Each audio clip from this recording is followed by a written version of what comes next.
EduContinuum 2025.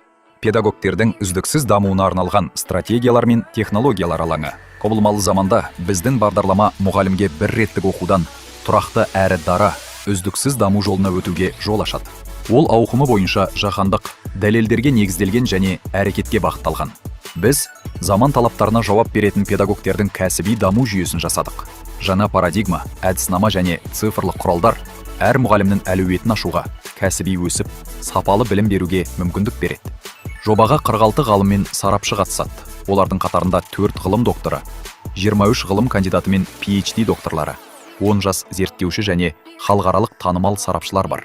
Тәжірибе мен инновация өрлеу ұлттық кәсіби даму орталығы мен еліміздің 4 жетекші университетін бір консорциумға біріктірді. Бағдарлама аясында біз заманауи әдістерді біріктірдік. Халықаралық тәжірибе, сұхбат, сауалнама, модельдеу және апробациямен қатар TOGAF, Archimate, BPM мен құралдарының цифрлық экожүйе архитектурасын құруда қолданылуы үдерістердің ашықтығы мен үйлесімділігі қамтамасыз етті. Мұндай кешенді тәсіл педагогтердің үздіксіз кәсіби дамуының оңтайлы жүйесін әзірлеуге мүмкіндік берді. Бағдарламаны орындау нәтижесінде үздіксіз кәсіби дамудың әдіснамалық негіздері дәлелденіп, педагогтердің үздіксіз кәсіби дамуының парадигмасы әзірленді.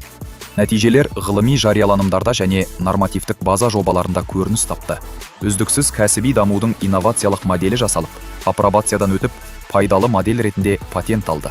Қорытындылар монографияларда және жақын әрі алыс шетелдегі халықаралық конференцияларда жарияланған мақалаларда ұсынылды. Посткурстық қолдау бағдарламалары, мониторинг моделі және жеке даму траекториялары үшін мобильді жиынтық әзірленді. Цифрлық экожүйенің архитектурасы 4 қабатта құрылды. Бизнес-процестер, деректер, қолданбалар, инфрақұрылым. Бұл шешімдердің ашықтығы мен үйлесімділігін қамтамасыз етеді. Фасилитаторлардың кәсіби желісінің веб жүйесі әзірленіп, курстар және оқытудың инновациялық модельдерінің базасы енгізілді. Білім беру бастамаларының тұжырымдамасы, оларды бағалау құралдары, жаңа EdTech стегі және педагогтың кәсіби дамуын басқару алгоритмі әзірленді. Біз сапалы білім мен педагогтың дамуы жолында күш біріктірдік. Бағдарлама әр педагогке өз кәсіби жолын өз қалауы бойынша белгілеуге мүмкіндік береді. Бұл ортақ құндылыққа айналған білім мен мықты кәсіби болашақтың негізі. EduContinuum ұстаздардың кәсіби дамуына серпін беретін, ғылыми ой мен тәжірибенің тоғысатын бірегей алаңы. Жаңа оқу жылына, жаңа қарқынмен қадам басайық.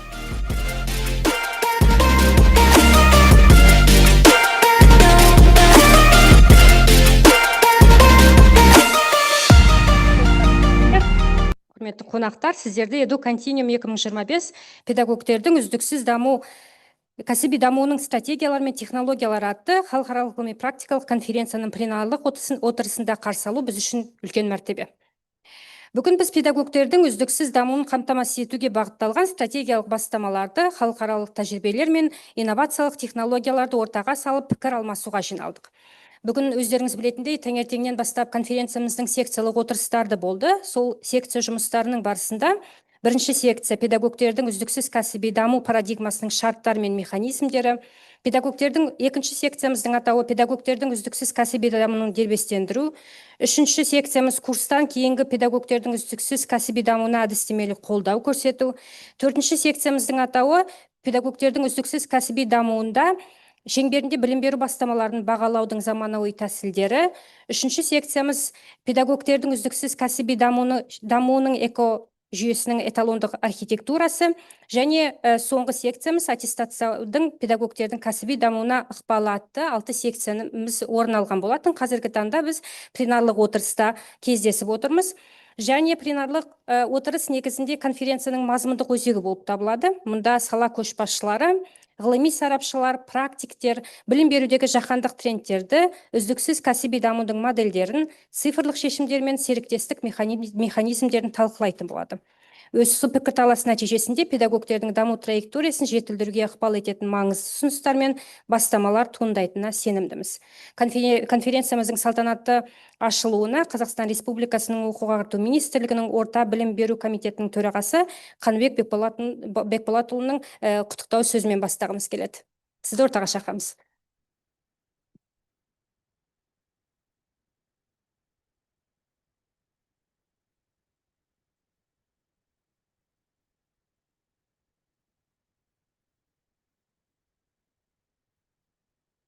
Қайырлы күн, құрметті әріптестер.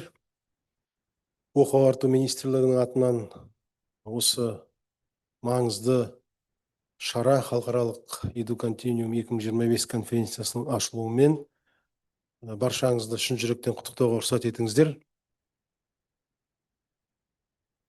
Осы конференцияға өңірлерден келген біздің әріптестерімізді, қатысушыларды, сонымен қатар қонақтарымызды да ерекше құрметпен қарсы аламыз. Уақыттарыңызды бөліп, осы шараға келіп өздеріңіздің ойларыңызбен, пікірлеріңізбен бөлісуге келгендеріңізге шынымен қуаныштымыз. Оқу ағарту министрлігі соңғы жылдары педагогтардың үздіксіз дамуы үшін қажетті алғышарттарды дайындады десек болады. Оның ішінде нормативтік құқықтық қолдау, сонымен қатар мұғалімдердің, педагогтардың жан-жақты дамуына қажетті басқа да шаралардың бәрін қабылдап жатыр. Оның ішінде педагогтар өздерінің әлеуетін ашу үшін көптеген әртүрлі деңгейде бас қосулар, оның ішінде үлкен конкурстар, сайыстар да айтуға болады. Сонымен қатар аттестаттау ережесінің философиясының өзгергенінде біз алға қарай тартып айтамыз әрдайым. Бүгінгі секцияда болған екен, сол аттестаттаудың мәселелерін қарау жөнінде бір бөлек отырыс өткен екен. Өте жақсы. Оның қорытындысы бізге ары қарай өз жұмысымызды дұрыс бағытта алып келе жатырмыз ба, қандай өзгерістер жасау керек, соны ойлануға мүмкіндік береді деп ойлаймын. Көп жағдайда біздің педагогтерден бұрын қоғам мүшелері де бұқаралық ақпарат құралдары немесе басқа саланың эксперттері түсінбей жатады. Не үшін аттестаттаудың ережесі өзгерді, не үшін қажет? Мысалы, біреулер айтып жатыр, жыл сайын 83-ші бұйрықты тек шырқа айналдырып өзгерте бересіңдер, одан не ұтасыңыздар деп те бізді сынап жатады. Қазіргі соңғы өзгерістер толығымен сол педагогтың үздіксіз дамуына соған жағдай жасап отыр. Мысалы, қазір жаңа шетелден келген әріптесімізбен сөйлесіп сұрап отырмын, сертификаттау мәселесі қалай деп шетелде. Біздер қазір саннан сапаға көшуіміз керек. Қазір біздің қоғамда ойлап қарасаңыз 50 мыңға жуық, 45 мың педагог жыл сайын жоғары оқу орындар шығарып жатыр. Қазір міне біз жаңа оқу жылы басталғалы анализ жасап отырмыз. Бірде-бір өңірде педагог мамандығына вакансия жоқ. Нарық толды, қанықты. Яғни біз саннан сапаға көшуіміз керек. Педагогтардың өз арасында бәсекелестік күшейіп жатыр. Сондықтан әртүрлі сайыстар, осындай бас қосулар педагогтардың өзін дамытуға немесе өзінің біліктілігін көрсетуге және бір тағы бір биік деңгейге шығуға мүмкіндік береді деп ойлаймыз. Міне осы жерде ең мықтылардың мықтылары деп арнайы жіберген тапсырмаларды орындаған 40 педагог келіп отыр екен өңірлерден. Өте қуаныштымыз сіздерді көріп. Мықтылардың мықтысы ғой деп біз ойлаймыз, шынымен де солай. Осыдан біраз жыл бұрын, енді біраз көп жыл бұрын, 1998 жыл осы Қазақстанға, Сорос Қазақстан келгенде, солай жасағанда 400-500 педагогтың ішінен 48 адам өтіп, Алматыда курстан өткен бізде 48 адам, 400-500 педагог. Сол сияқты міне бүгін мықтылардың мықтысы келіп отыр деп ойлаймыз. Сіздердің әкелген тәжірибелеріңіз, айтқан ой, пікірлеріңіз біз үшін өте құнды. Біз өз қызметімізде соны ары қарай пайдаланатын боламыз. Ендеше барша қонақтарға, қатысып отқан, келіп отқан қонақтарымызға, әріптестерімізге конференция жұмысына сәттілік тілеймін. Бұл басқосу басы болсын. EduContinuum бірінші рет биыл өтіп жатыр. Бұл тұрақты түрде Қазақстанда өтіп тұратын жақсы, маңызды шараға айналсын деймін. Баршаңызға сәттілік.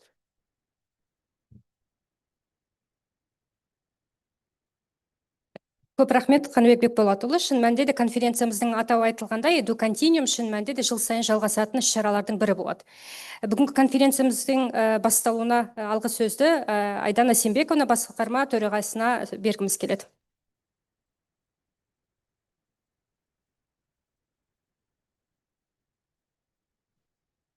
Рахмет, құрметті әріптестер, қадірлі қонақтар және біздің онлайн қатысушыларымыз. Баршаңызды бүгін өрлеудің алғаш рет өткізгелі тұрған EduContinuum халықаралық конференция алаңында қош көрдік дегіміз келеді. Біз үшін өте біздің мақсатымыз, негізгі мақсатымыз академиялық орта, яғни осы үздіксіз кәсіби дамуға бағытталып зерделеніп жүрген біздің ғалымдарымызды тартып, осындай алаң құру осы мақсатта орындалып отыр. Жалпы енді қазіргі таңда өрлеу 80 жылдық тарихы бар тұғырлы киелі шаңырақ. Бұл жылдар арасында біздің команда прогрессивті контент, жаңа тәсілдер, міндетті түрде ғылыми жобалар, енді соңғы жылдары IT шешімдерді де әзірлеуді тоқтатқан жоқпыз, әрдайым ізденудеміз. Бірақ қазіргі таңдағы жаңа ғасырдағы, мына жаңа дәуірдегі жасанды интеллекттің шарттары бізге күрт үздіксіз кәсіби дамудың сипатымен, оның жалпы маңызымен мына болмысын өзгертуді талап етіп отыр. Сондықтан, ал енді бұл өзгертулер екі негізгі тетігі бар деп ойлаймыз, және соған сенеміз. Бірінші тетігі ол эксперттік алаңдар. Бүгін осындай бір эксперттік алаңның басын ашып отырмыз, яғни әрқайсыларыңыз осы үздіксіз кәсіби дамуды зерделеп жүрген ғалымдарсыздар, біздің алғысымыз шексіз, және де өрлеу тарапынан біз әрдайым сіздерді әрі қарай да осы ғылым жолында сіздерді қолдауға, осындай кеңестік беруге, тәжірибелеріңізді таратуға әрдайым дайынбыз. Екінші шарты, ол да өте маңызды деп ойлаймын, бұл ғылыми жобалар мен зерттеулер. Біз үшін ол өте құнды ақпарат, өте құнды негіз болып келеді. Бүгін EduContinuum конференциясының негізгі себебі ол өрлеудің 3 жыл бойы 4 жоғарғы оқу орнымен ұйымдастырған үлкен ғылыми жобамыз. Соның нәтижесін ортаға салып отырмыз. Біздер үшін бұл құндылығы біріншіден әрі қарай дамуды, яғни әрі қарай қандай біз үшін мүмкіндіктер ашылып жатқан түсіну, және де сіздер сияқты қауымдастықпен сол мүмкіндіктерді жүзеге асыруды көздеу болып табылады. Сол себептен бүгін яғни біздің екі алғы шарттарымызда орындалып отыр, көрініс табуда, яғни эксперттік алаңымыз да бар, зерттеу нәтижелеріміз де бар, біздің зерттеулеріміз, сіздердің зерттеулеріңіз. Ең бастысы осы бас қосуымыз, осы зерттеулердің нәтижесі білім беру саласына, білім беру жүйесіне, педагогтерімізге, оқушыларымызға баршалық жағдай жасап, тиімділігін көрсетсін деген ойдамыз. Сол себептен көп рахмет. Мазмұнды пленарлық отырыс болады деген үміттеміз. Халықаралық эксперттерге біз үлкен алғысымызды білдіргіміз келіп отыр. Өйткені қазіргі таңда жаһандық тұрғыда болып жатқан үздіксіз кәсіби дамудың хал ахуалын біздерге ортаға салып, біздің тәжірибемізді шыңдай түседі деген үміттеміз. Сол себептен көп рахмет. Сәтті болсын. Көп рахмет, Айдана Сембековна. Рұқсат болса, енді біздің конференциямыздың негізгі бөліміне, яғни пленарлық отырысқа өтуге рұқсат етіңіздер. Бізде қазіргі таңда пленарлық отырыста келесідей баяндамашыларды күтіп отырмыз. Мир Таджик, PhD, Назарбаев университетінің жоғарғы білім беру мектебінің вице-деканы, профессор. Сонымен қатар Уильям Коп, PhD, Иллинойс университетінің білім саласы, ұйым және көшбасшылық кафедрасының профессоры. Сонымен қатар Томас Хериот, PhD, Айфилд Community College директорының орынбасары, Ұлыбританияның білім беру көшбасшылығы, мектептердегі бірлескен оқытудың саласының сарапшысы. Сонымен қатар арамызда Том Кидл отыр, Norwich Institute of Language Education ұйымының директоры, Ұлыбританияның тестілеу және бағалау оқытуындағы технологияларды қолдану, оқу материалдарын әзірлеу және тілдерді оқыту әдістемесі саласының сарапшылары. Сонымен қатар бізге ақш-тан Рамирес қосылатын болады. Ол кісі халықаралық біздің әріптестеріміздің бірі, ISCD директоры. Сонымен қатар цифрлық білім беру ресурстары және педагогтердің біліктілігін арттыру саласының сарапшысы. Сонымен қатар арамызда Нұрбекова Жанат Күнепияновна отыр, педагогика ғылымдарының докторы, профессор, өрлеу біліктілікті арттыру ұлттық орталығы ғылыми техникалық бағдарламалардың ғылыми жетекшісі, Абай атындағы Қазақ ұлттық педагогикалық университетінің профессор зерттеушісі. Сонымен қатар арамызда Мұрзалинова Алма Жакеновна отыр, педагогика ғылымдарының докторы, профессор, Қозыбаев атындағы Солтүстік Қазақстан университетінің педагогикалық зерттеулер әдіснамасы және мұғалімдердің кәсіби өсу мәселелері саласының сарапшылары. Сіздерді президиумға шақырамыз. Dear colleagues, I want to invite you in a presidium. Please have your seat here. Thank you.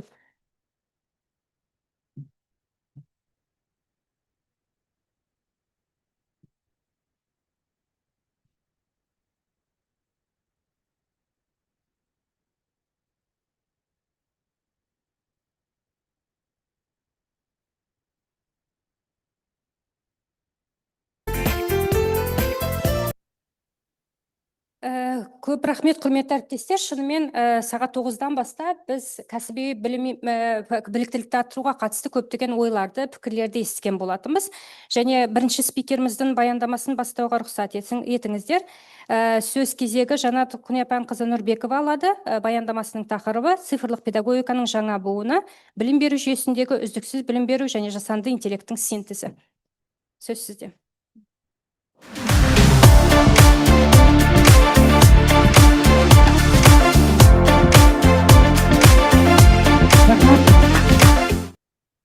Құрметті әріптестер, жерге менің презентациямызды шығарсаңыздар. Құрметті қатысушылар, осы конференцияға келіп отырған барлықтарыңызға қош келдіңіздер деймін. Мен енді осы зерттеудің басқасында жүргендіктен үлкен қазіргі сәтте жиналып отырған осы жердегі ғалымдар мен практик зерттеушілердің басы қосылып осы талдауға ұсынып отырған тақырыбым ол цифрлық педагогиканың жаңа буыны, білім беру экожүйесінде үздіксіз білім беру мен жасанды интеллекттің синтезі деген тақырыпта. Өте күрделі тақырып, бірақ өте қажетті тақырып деп ойлаймын. Себебі қарқынды дамып келе жатқан жасанды интеллект AI әсерінен өзгеретін білім беру экожүйесі жағдайында мұғалімдердің, студенттердің, цифрлық агенттердің, жалпы педагогикалық стратегиялардың рөлдерін қайта қарастыру өзекті. Бүгінде және де келесі слайд берсеңіздер. Біздің алғашқы зерттеуіміздің басы қасында, міне 23 жылда бізде осындай мәселелер тұрған. Біріншісі ол ескеру керек, яғни күрделі әлемнің іргелі өзгерістілігінде. Одан кейін парадигманың алмасуы, яғни кәсіби біліктілікті арттырудан үздіксіз білім беруге өту, және де жылдам өзгеретін жұмыс талаптары, яғни әр жұмыс орнында үлкен өзгерістер талап етіледі. Оның ішінде әрине педагогтарға қойылатын талаптар да үнемі өзгеруде, динамикалық түрде.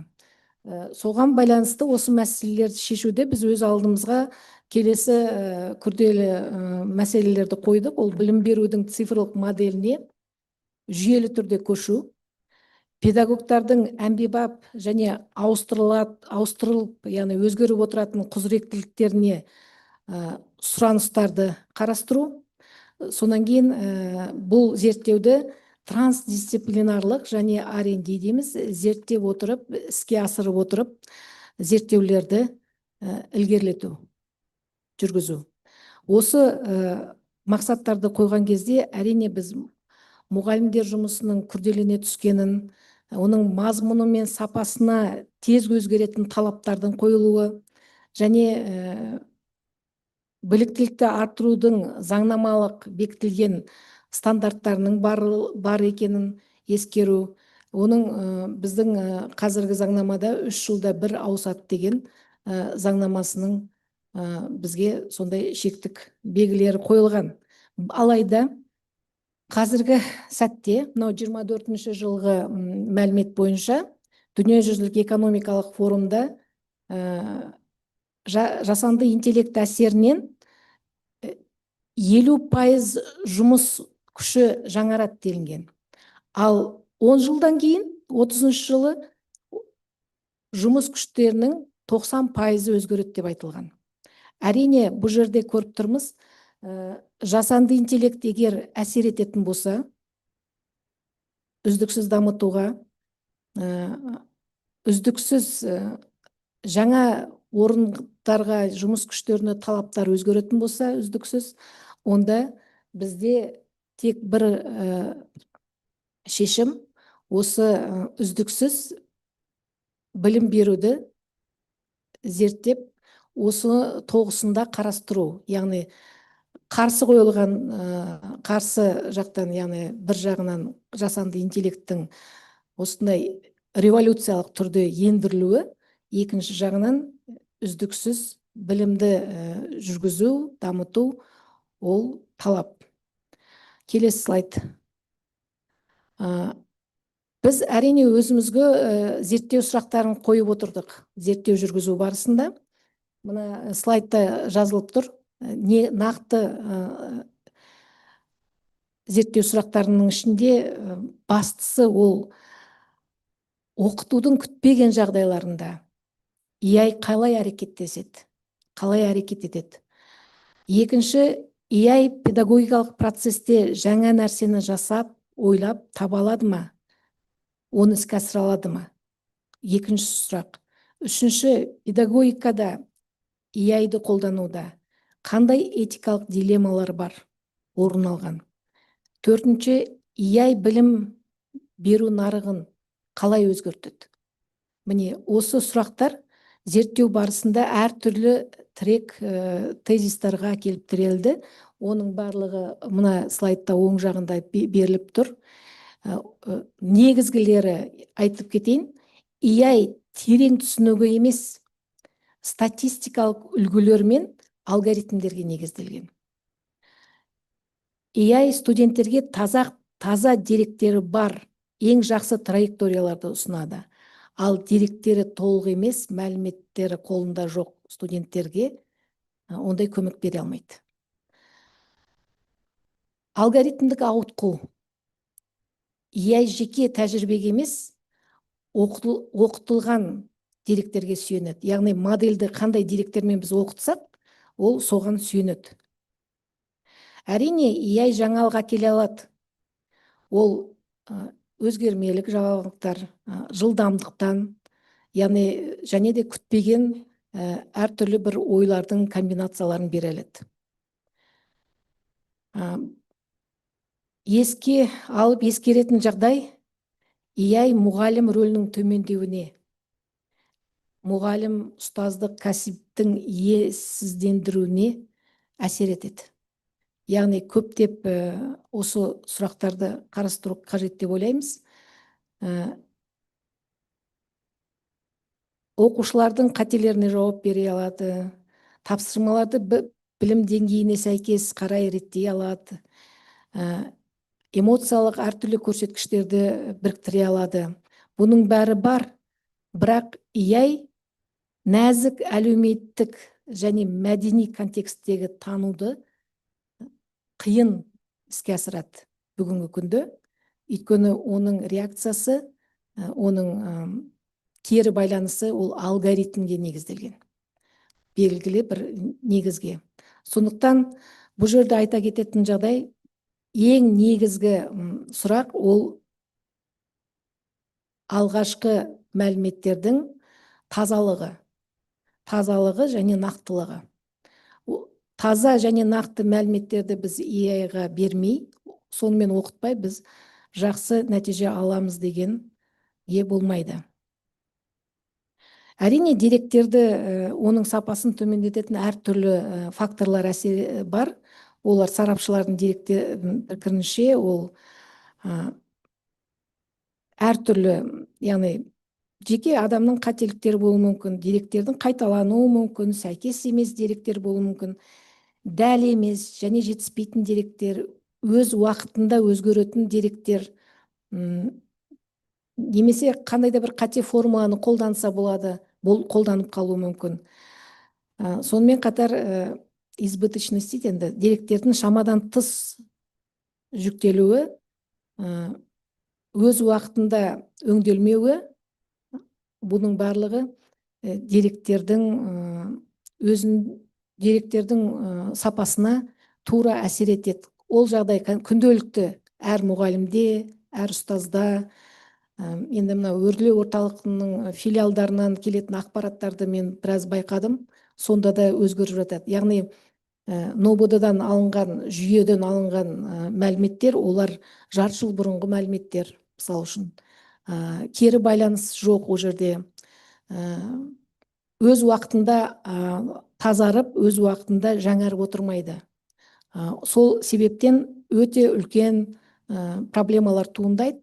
Бұл жерде әрине жасанды интеллект қазір көмек бере алады. Егер де мәліметтердің тазалығы сақталынса, онда ол тез арада сол сәтте нақты үлкен көлемді датасеттен қажетті ақпаратты жинап бере алады. Сондықтан негізгі түбі бұл жерде жасанды интеллект бізге қолайлы жұмыс жасау үшін оны дұрыс деректермен қамтамасыз ету. Келесі слайдқа өте беріңіздер. Бұл жерде мен алдыңғы контент анализ бойынша алынған ақпараттар болса, және де тікелей тәжірибелерді зерттей отырған кезде, одан кейін біз R&D деп айттық, және R&D, яғни біз әр жағдайда іске асыра отырып зерттеуді жүргіздік. Соның біреуі мына жерде тест жүргізген, мынау менің өзімнің тестім. Бұл жерде енді қызық мысал болып тұр. Білім берудегі EI үшін білім базасын құрсақ, олар әрине оқулықтар, оқу құралдарын, ережелер, терминдермен біз оны қамтамасыз етеміз. Педагогика мен эдтех бойынша, оны қолдану бойынша зерттеу нәтижелерін сала аламыз. Әртүрлі тәжірибедегі кері байланыстың мәліметтерін мен жасанды интеллекттің моделін оқытуға болады.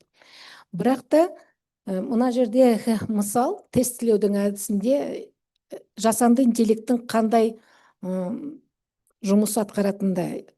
Бұл жерде мынандай термин бар, векторизация дейді. Яғни бұл EI үшін білім беру, білім қорын құрудағы, яғни база знаний құрудағы негізгі қадам болып табылады, векторизация. Ол мәтіннің мағынасын түсінетіндей болу керек. жай ғана кілттік сөздермен іздеу салмай, яғни мағынасын түсіну керек. Сол үшін векторизация жүргізіледі. Бұл жерде ең алғаш жалпы GPT бар, чат GPT бар, копилот бар, Gemini бар. Соларға берген жұмыста бірінші итерация бойынша бірінші рет сұрақ қойылды. Цифрлық педагогика мен борщ жасау рецептінің байланысы қаншалықты деген. Өйткені векторизацияда біз мұғалім, мен мысалы үшін мұғалім педагогтың векторына сәйкес деп айтамыз. Оны жақсы түсінеді, оны жасанды интеллект. Ал цифрлық педагогика мен борщтың рецепті немесе бешбармақ жасаудың жолы қаншалықты жақын деген кезде бірінші итерацияда ол айтады. Борщтың рецепті мен цифрлық педагогикада мүлдем жоқ, қатысы жоқ дейді. Ал цифрлық педагогика мен бешбармақ рецептінің арасында 0,2, яғни оң белгі мәлімет бар дейді, яғни мағынасы сәл жақынырақ деп айтады. Енді оны жасанды интеллектке бұл тұжырым абсурд деп айтқан кезде, яғни бұл дұрыс емес деп, онымен келісіп қайтадан ары қарай жұмыс жасады. Сол кездегі нәтиженің абсурдтылығы туралы көзқарасты промпт берген кезде ол қайтадан зерттеу іздеп, яғни жасанды интеллекттің білім қорындағы ақпараттарға сүйене отырып, енді олардың мағынасы жағынан алыстау екендігін көрсетеді. Бірақ ұқсастық әрине бар. Неге ол 0 емес деген сұрақ туындады? Бұл жерде ұқсастық минус 0,2, 0,2 ондықпен немесе жуықтап алсақ 0,3. Алыс, бірақ мағыналары бір жерде тоғысады деген сөз. Бұл жерден мен енді 35 жылдай жоғары оқу орнында жұмыс жасағандықтан, менің ойыма мынандай Шаталовтың конспектілері есіме түсті, оқулықтардан түсті. Негізі рецепттерге сәйкес, яғни кофені қалай жасау керек деген псевдокодтарды біз кезінде, мен өз Томбыды қаласының мемлекеттік университетінде оқыған кезде, қолданбалы математика, кибернетика бағытында, сол кезде сондай бізге бір мысалдар келтіретін. Мәлкім сондай ақпараттарға сүйенген болар деп ойлаймын, жасанды интеллект. Арасында ұқсастық бар дегендей. Бұл әрине абсурд. Бұл векторизацияның дұрыс жасалмауында, яғни мәліметтердің тазалығында таза еместігінде деп айтуға болады. Мына жерде 3 деңгейлі 3D форматтағы схемадан көріп тұрсыздар. Алшақ 3 параметр бойынша алшақтық та бар, сондай жақындық та бар.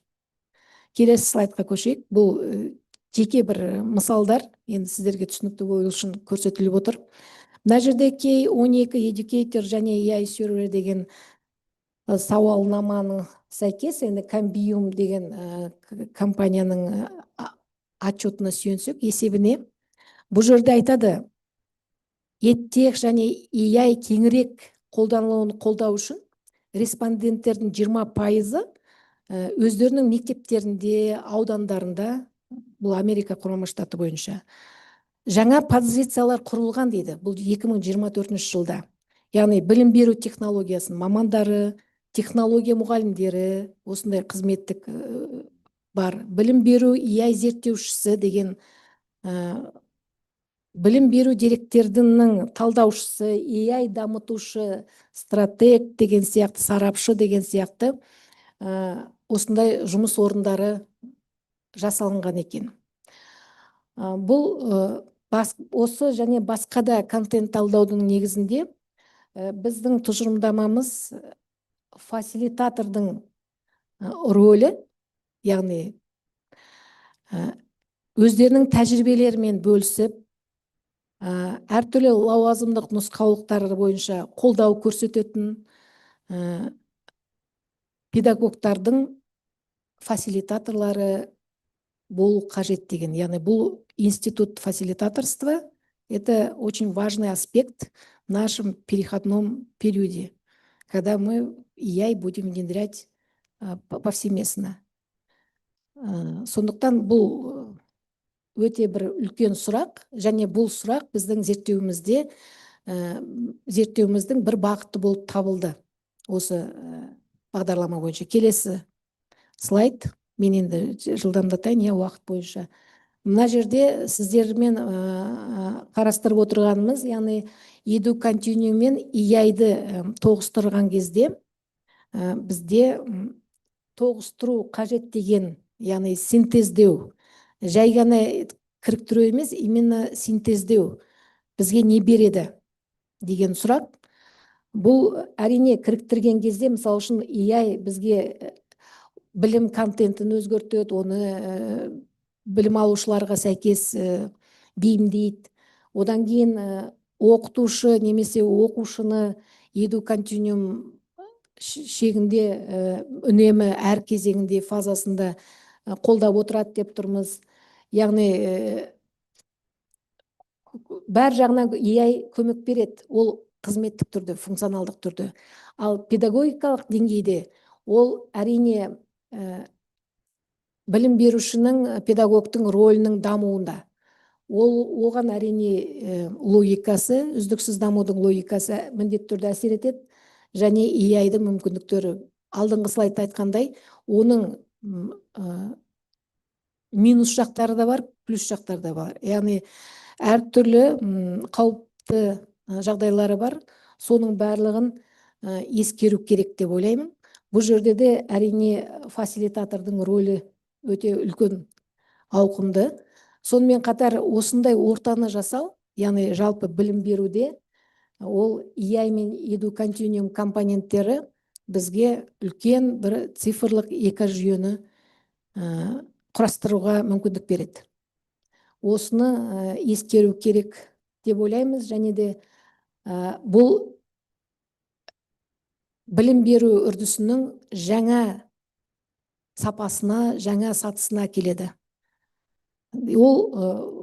Бұл синтез әртүрлі біздің мақалаларымызда ол негізделген және апробацияланған. Келесі слайд. Келесі слайдта сіздер көріп тұрсыздар, бұл жерде мен оқымай қояйын. EduContinuum'дың қандай принциптерді іске асыратындығында, және цифрлық педагогика дегеніміз, ол академиялық мақсаттарға жету үшін білім беру процесіне технологияларды мақсатты түрде біріктірудің ғылымы мен тәжірибесі болып табылады. Және цифрлық педагогика ол оқу процесіне жай ғана енгізу емес, ол оқу процесін жаңа технологиялар арқылы жетілдіруге бағытталған болу керек. Келесі слайд. Келесі слайдта біз синтездеу нүктесінде қандай цифрлық, яғни EI-дің фасилитатор ретінде қандай көмек бере алады деген сұрақ туындады. Сол бойынша біз зерттеу жүргіздік.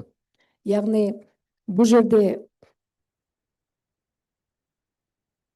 сол жағында сіздер көріп тұрсыздар байланыс. Яғни бұл жерде EI-дің өзі жеке компонент ретінде қарастырылып тұр, EI фасилитатор жүйеде.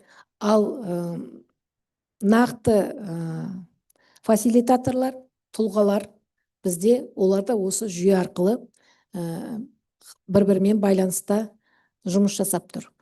Бұл біздің ұсынып R&D мақсатында, яғни зерттеу мақсатында құрастырылған веб жүйеміз, фасилитаторлардың желісі. Соған қай жерде кіріктірілуі мүмкін деген цифрлық экожүйе бойынша қарастырылып, зерттелініп ұсынылды.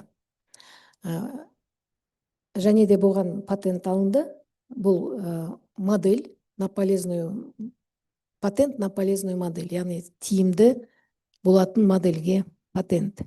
Әрине бұл жерде ары қарай зерттеулерді талап етеді, және де біздің бір үлкен сұрақ туындағаны, біздің негізделіп отырған бұл жердегі эмоционалды жасанды интеллектті оқу процесіне қолдануға болады ма деген сұрақ. Өздеріңіз білесіздер, Европалық кеңестің талабы бойынша қазір халықаралық деңгейде генеративті жасанды интеллекттің ішінде эмоционалды жасанды интеллектті оқу процесіне қолдануға болмайды деген шарт қойылған. Сол себепті бұл жерде біз қалай ары қарай даму деген сұрақ туындайды. Әрине ол біздің ұлттық деңгейде қабылданатын құжаттарға сәйкес жүргізілу керек. Сондықтан регламент все түсінікті, рахмет. Осымен келесі слайдқа өтейік. Яғни үлкен жұмыстар жасалынып жатыр. Мына жерде сіздердің алдарыңызда тағы да түйісу нүктесінде синтезде қандай жұмыстар, қандай педагогиканың түрлеріне көңіл аудару керек деген. Келесі слайдқа көшейік. Келесі слайд. Соңғы слайд. Бұл жерде 3 тірек бар. Ол біріншісі әрине үздіксіз кәсіби даму және жасанды интеллект. Ол заманауи білім берудің негізгі категориялары болып табылады. Яғни классикалық және цифрлық үлгілердің трансформациясы бұл цифрлық педагогиканың дамуының жаңа кезеңін сипаттайды. Сонымен қатар экспоненциалды технологиялық эволюция мен дағдылардың өмірлік циклдерінің қысқаруы мұғалімнің үздіксіз оқуын объективті қажеттілікке айналдырады. Сонымен мұғалімдерге қолдау көрсету және бағыттау фасилитатор мұғалімдер институты арқылы күшейтіледі. Осымен мен аяқтаймын. Рахмет тыңдағандарыңызға. Құнды деректеріңіз бен нәтижелеріңіз үшін көп рахмет, Жанат Құнепақызы. Әлбетте жасалған жұмыстар көп болғаннан кейін, оның нәтижесімен де бөліскіңіз келеді, оны түсініп тұрмыз. Көп рахмет. Жерде бір ремарк айта салайын. Енді бұның барлығы мен жай ғана мынандай презентация түрінде айтып шықтым. Егер қажет деп ойласаңыздар, осы тақырыптың аясындағы мақалаларға, монография сіздерге таратылды. Содан қарап оқып, терең қарастырударыңызға болады. Рахмет. Көп рахмет.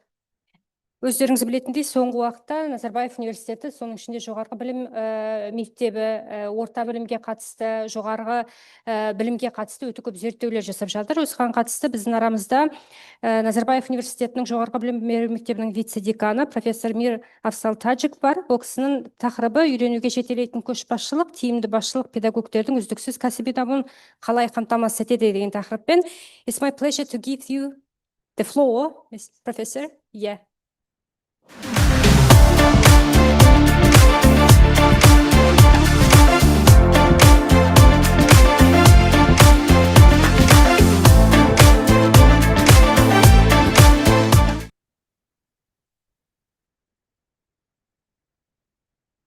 Good afternoon, everyone.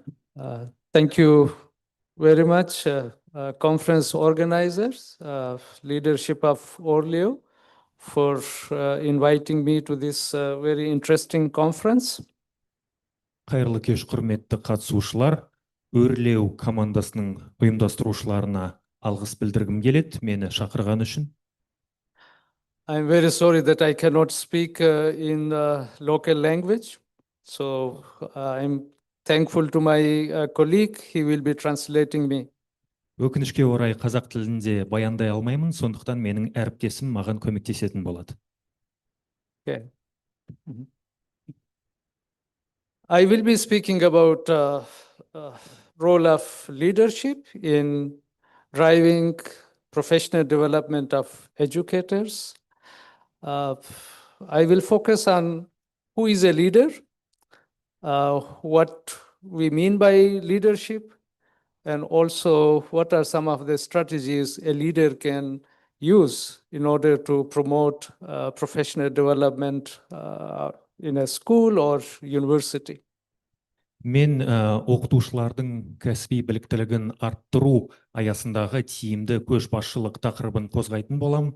Көшбасшы деген кім, ол немен айналысады, оның қызметтері қандай, мектеп жүйесінде болсын, жоғары білім жүйесінде болсын.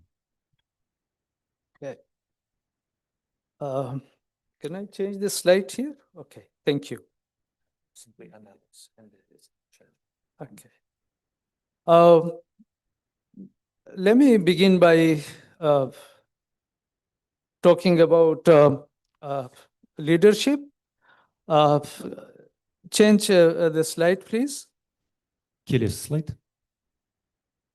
Yeah. So when we talk about leadership, we very often we refer to those who are in formal leadership position. For example, school principal or deputy principal. But here, by leadership, I refer to practice. It's not a position. Leadership is not always a position. It's a practice that can be engaged by a variety of stakeholders in the context of a school. So it can be the principal, vice principal, teachers, even students have a leadership role to play. Көшбасшы тақырыбын бастайық. Жалпы көшбасшы дегеніміз кім? Әдетте көшбасшы ретінде біз белгілі бір лауазымдағы тұлғаны көреміз. Мектепте болса, бұл директор немесе оның орынбасары, алайда мен ұсынып тұрған көшбасшы ұғымы ол басқа тұлғаларға тиесілі. Тек қана лауазымдағы адамдар емес, жалпы практика мен тәжірибемен айналысатын тұлғалар, студент болуы мүмкін, оқушы, немесе мұғалім, немесе оқу ісі жөніндегі орынбасарлар және тағы солай басқа. Also, leadership is not a one-off activity that you make one decision or you lead one activity and that's it. Instead, it's an ongoing process, a process of influencing the people you are working with. Оған қоса көшбасшылық дегеніміз ол нақты бір әрекет емес, бірнеше әрекет емес, бұл уақыт бойынша созылған процесс, үдеріс. Very often, leadership is associated with commanding, instructing people to do work. But here we are referring to motivating people, empowering people, not necessarily instructing people what they should be doing. Әдетте көшбасшылықты белгілі бір бұйрықтар ретінде, бақылаушы ретінде көреді. Алайда біз ұсынып тұрған көшбасшылық бұл көбінесе адамдарға не істеу керектігін айтумен байланысты емес. Бұл көбінесе ынталандыру. Also, effective leadership refers to developing vision, not just your vision as a leader, but how you can engage your colleagues, the people you are working with, to develop a shared vision for your school. By vision, I mean, you can ask yourself this question, where do you want to see your school in the next 5 years or 10 years? That is the vision. Сонымен қатар көшбасшылық белгілі бір көзқарасты құрумен байланысты. Өзіңіздің жеке көзқарасыңызбен ғана емес, сізбен бірге жұмыс жасап жүрген әріптестермен құрылатын көзқарас. Сіз мысалыға әріптестеріңізге 5-10 жылдың ішінде біздің мектебіміз қандай деңгейге жету керек деп ойлайсыз деп сұраудың арқасында сіз оларды ынталандырасыз. Next slide, please. Okay. There was this concept of heroic leadership. We still see this in some of the organization. We always see somebody as a hero to come and solve our problems. Just like Hollywood movies, there are people who are in trouble, facing problems, and then somebody appears and resolves all the problems. This is not the case with educational institutions. There's no one hero who can fix all problems. Everybody can be the hero. Бұрыннан бізге таныс, былайша айтқанда, батырлық көшбасшылық. Батырлық көшбасшылық теориясында мәселелер пайда болған кезінде біз үлкен алып тұлғаны шақырып, осы мәселені шешет деп күтеміз. Бұл әлі күнге дейін кейбір оқу орындарында кездеседі, алайда біздің ұсынатын тиімді көшбасшылығымыз басқа дүниелерге негізделген. Бұл бір ғана адам емес, бұл бірнеше адамдардың бірлескен әрекеттері. It's easier to become a hero than creating heroes. So a good leader is one who creates heroes. осындай батырға айналу, болу ол бір дүние. Басқаларды осындай батырларға айналдыру, бұл мүлдем басқа дүние. Бізге қажеті екіншісі. In most organizations in progressive schools, including schools here in Kazakhstan that I visit, I see that this kind of leadership approach has changed. Now, more and more people are playing leadership role in the context of school. The principal, the school director, they are engaging other teachers in decision making. And that is what the distributed or shared leadership is about. So the authority doesn't lie with one person only. Instead, the authority and responsibility is shared across the board. Байқап жүрмін, соңғы кезде осы дүние ауыса бастады. Демек, оқу орындарында, қазақстандық оқу орындарында болсын, тек қана директор немесе жоғары лауазымдардағы адамдар басқара ғана қоймай, олар басқа әріптестерді өз жұмысына еліктіре бастайды. Оларға жауапкершілік бөлісе бастайды. Next slide, please.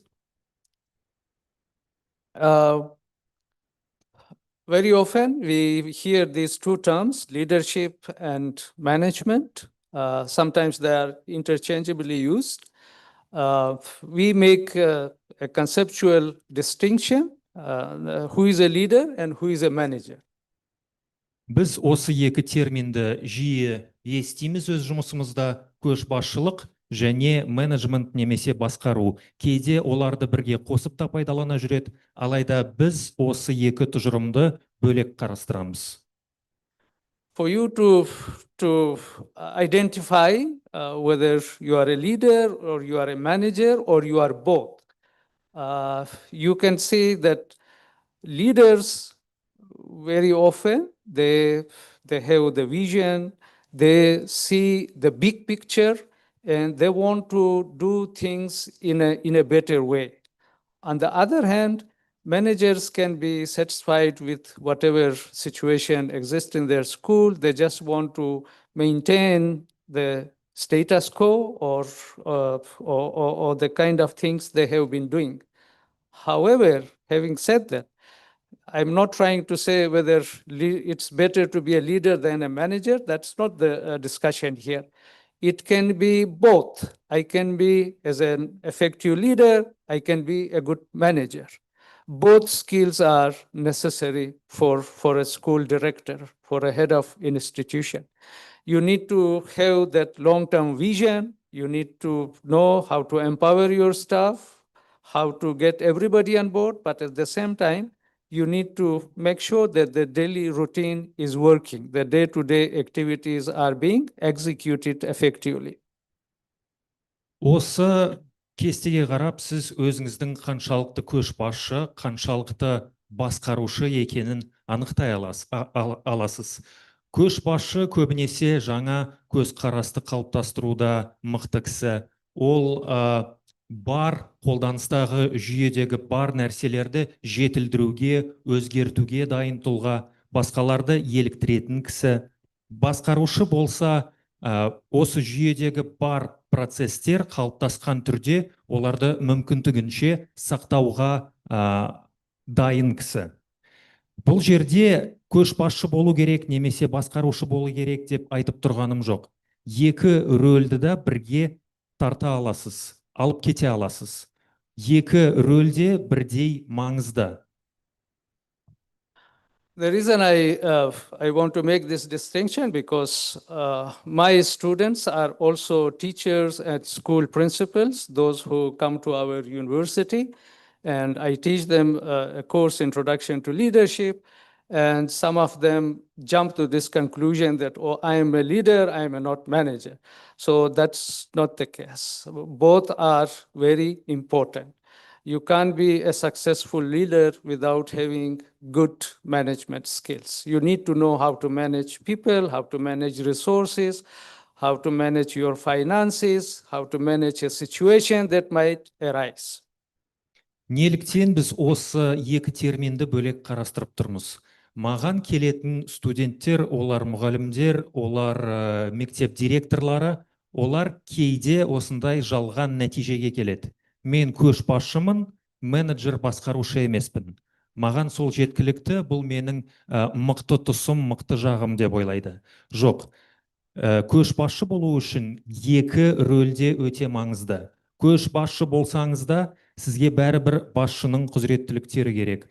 Қаржыны бақылау, ресурстарды бақылау, адами ресурстарды бақылау және тағы солай сияқты. Next slide, please. Келесі слайд. Okay. The question we often ask is, who is an effective leader? Who is a successful leader? Who is a good leader? Okay. There's no single definition of a successful leader. You know, it depends on the context, it depends on the person, depends on the situation. You can be highly effective in one situation and you can fail in another situation. This means context and contextual factors affect leadership. Жиі қойылатын сұрақ: тиімді көшбасшы, жақсы көшбасшы, керемет көшбасшы деген кім, оның қандай тұстары бар, оған қандай анықтама бере аламыз деген сұрақ. Нақты бір анықтаманы бере алмаймыз, өкінішке орай. Мұның барлығы жағдайға байланысты, контекстке байланысты. Бір жағдайда мықты өзіңізді көрсетсеңіз, басқа бір жағдайда өкінішке орай бір нашар нәтиже көрсетуіңіз мүмкін. For example, if you are a principal at a very highly resourceful school like NIES, what it means to be a leader there compared to a small rural school in, let's say, Oskap. You may be the same person, but the schools are two different places. One has all the resources you need, highly qualified teachers, well-trained teachers. The other school lacks resources. There are not many qualified teachers. So this is a challenge, okay? You may be highly successful at the resourceful school because you have all the support mechanism available. But this doesn't mean that you should not work on improvement in the small school. Yes, you are the leader. It is a challenge. You will bring about positive improvement in that school as well, but it will take you far more time than it will be in the resourceful school. Мысалға алайық, сіз мектеп директорысыз. Назарбаев зияткерлік мектебінде, немесе бір ауылдық мектепте, немесе белгілі бір арнайы спорт мектебінде. Бұл үш түрлі жұмыс, үш түрлі құзыреттіліктер. Назарбаев мектептері болса, олардың материалдық базасы жоғары, адами ресурстары жоғары, басқаларға қарағанда мүмкін. Сіз бір мектептен басқасына ауысатын болсаңыз, сіздің тәжірибеңіз бар, жаңа дүниелерді әкеле аласыз, жаңа көзқарасты мүмкін қалыптастыра аласыз, алайда бұл өзгеріс біраз уақыт алады. Сіз үйренгенше біраз уақыты кетеді. Бұл осындай контексттік көшбасшылыққа қатысты. Okay, so the difference between effective leader and less effective leader is that effective leaders, they do not surrender to difficult situations. Okay, they change they take the challenges as opportunity to learn from them, and they believe in their whoever staff members they have got, whatever teachers they have got, whatever resources they have got, within those human, material, financial resources, they will initiate some kind of positive change. Сонымен тиімді көшбасшы мен тиімсіз көшбасшының басты айырмашылығы неде? Тиімді көшбасшы бар ресурспен жұмыс жасай береді. Адами ресурсы қандай, материалдық базасы қандай, ол осы қиыншылықтарға тап бермей жұмысын жасап жалғастыра береді. Тиімсіз көшбасшы ол осындай мүмкіндіктерді көрмейді өз алдында. Okay, let me now speak a little bit about how can we help educators, teachers, improve their professional capacity. Next slide, please. Next, please. Next. Okay. I want you to pay attention to this citation from Marcel. Says that the real voyage of discovery consists not in seeking new lands, but in seeing with new eyes.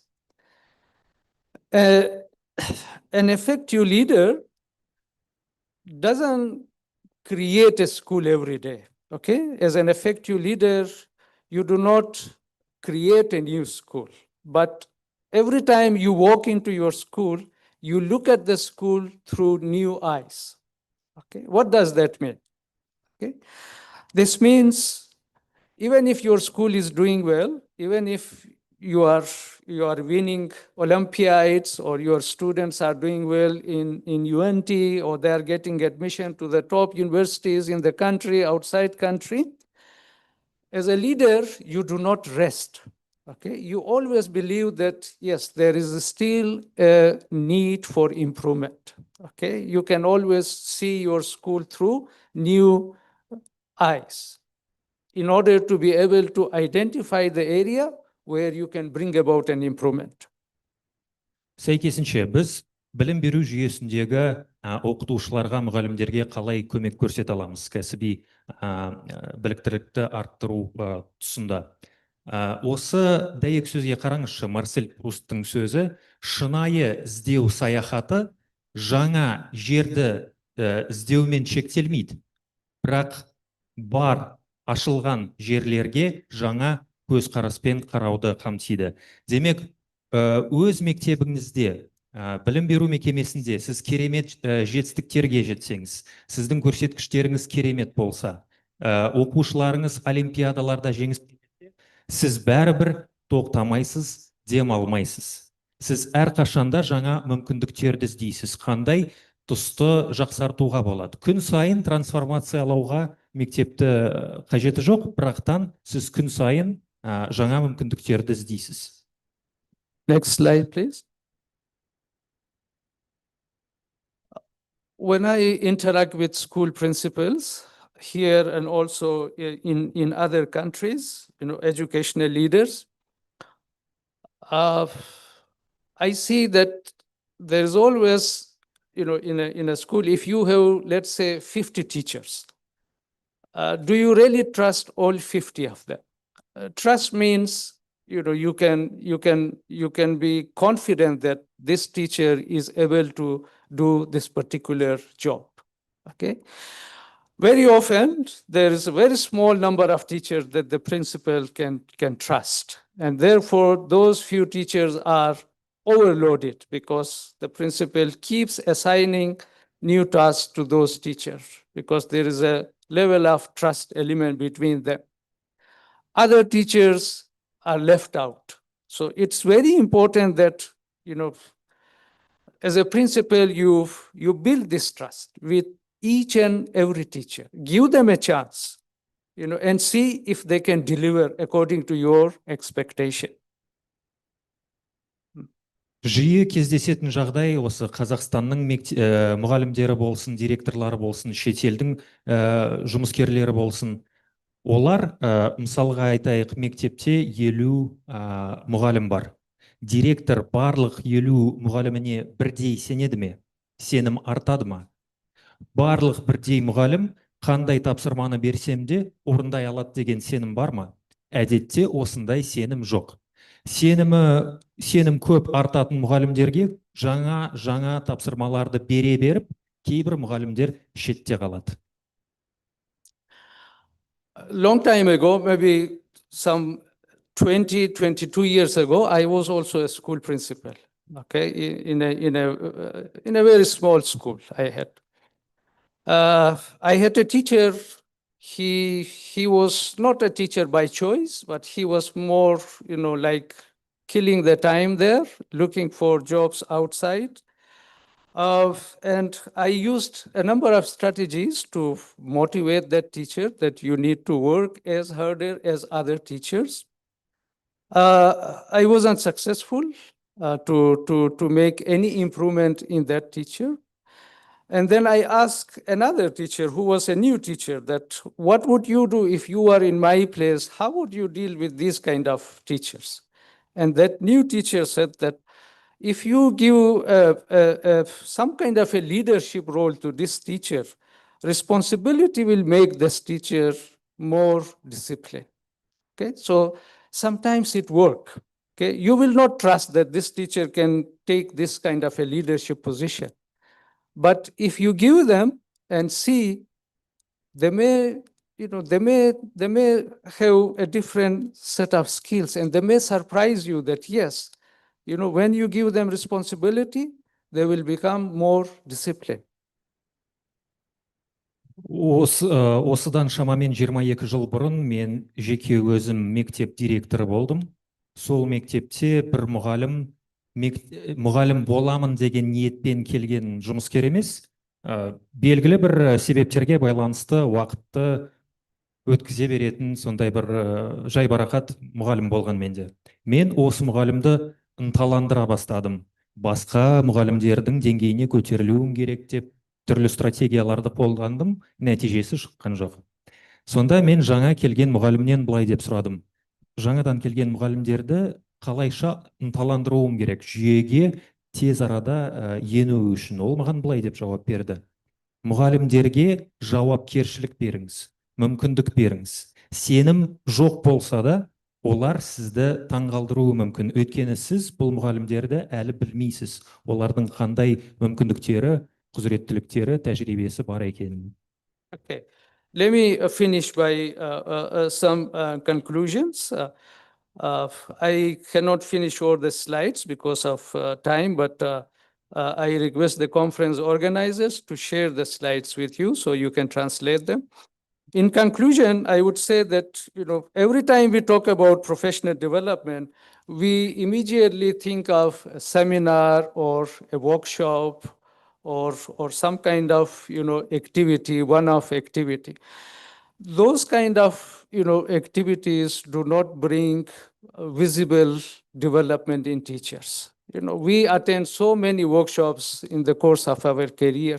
Some of them not useful at all. Some of them we may take one or two ideas from those workshops, but as time passes, we forget those ideas also. So what is more effective way of professional development? It should be an integral part of your school's core values and mission. Okay, it should not be an activity of choice that whenever you have time and resources, you will offer professional development workshops, and when you don't have time and resources, you will forget it. This must be built into your day-to-day activities. There must be some incentives for teachers, their own professional development, even if they are working on your school development plan, even if they are working on preparing students for Olympiads. What is it that is there for their professional development is very important. Уақыт тарлығына байланысты мен бірден қорытындыға көшейін. Сонымен, біліктілікті арттыру тиімділігі неде жатыр? Біз мыңдаған семинарларға қатысамыз, шеберлік сабақтарына, конференцияларға болсын. Алайда олар көзге байқалатын бір нәтижені әкелмейді. Әрі кетсе, бір-екі қызық идеяны естиміз. Әрі кетсе, семинар біткеннен соң барлығын ұмытып қаламыз. Сондықтан біз не жасауымыз керек? Оқу мекемесінде белгілі бір миссия, белгілі бір құндылықтар болу керек. Ресурстар болса оқытамыз, уақыт болса оқытамыз дегенде емес, күнделікті жұмыста даму мүмкіндіктерін қарастыру керек. Олимпиадаларға дайындау, мектептің даму жоспарын құрастыру және тағы солай сияқты. And finally, you will see this in the literature as well, that they say that the quality of a school cannot be greater than the quality of teachers working there. And the quality of teachers cannot be greater than the quality of leaders they have in that school. So the quality is interrelated. Quality leaders can impact quality in teachers, and quality teachers can impact quality teaching and learning process in the school. So if we separate these from each other and then address them one by one, we may not be able to achieve the overall quality in our school. What is needed is that the quality should be built in every decision that is made, in every activity that is executed, and in every process that you initiate at the school. Thank you very much. Осындай сөзбен қорытындылағым келеді. Мектептің сапасы тікелей мұғалімдерге байланысты, мұғалім сапасы тікелей көшбасшыларына байланысты. Біз бұл құрамдас бөлшектерге бөлек қарамауымыз керек. Бір тұтас жүйе ретінде қарауымыз керек. Әр қабылданған шешім, әрбір әрекет өзінің құрамында сапаны ойландырып, ойластырып қамтуы тиіс. Назарларыңызға рахмет, презентацияларды барлықтарыңызға тарататын болады. Thank you so much, Professor, for your presentation. I think after the presentation, we can have some discussion about your topic. However, құрметті әріптестер, өздеріңіз білетіндей, басында айтылған сияқты, бізде қазіргі таңда YouTube каналымызда тікелей эфир болуда. Сонымен қатар бізбен Zoom-мен қосылған, байланысқа шыққан біздің құрметті профессорларымыз бар. Жақын арада консультативтік кеңесімізге құрамына кірген біздің Иллинойс университетінің профессоры, сонымен қатар білім беру саласындағы жасанды интеллекттің кірістіруіне қатысты өте көп жұмыстар жасаған Уильям Коп өзінің генеративті жасанды интеллект білім берудегі рөлі мен мүмкіндіктері атты тақырыбымен бізбен қосылатын болады. You are so welcome, Professor Cope. We are truly delighted to have you as a speaker at our conference today. If you are ready, the floor is yours.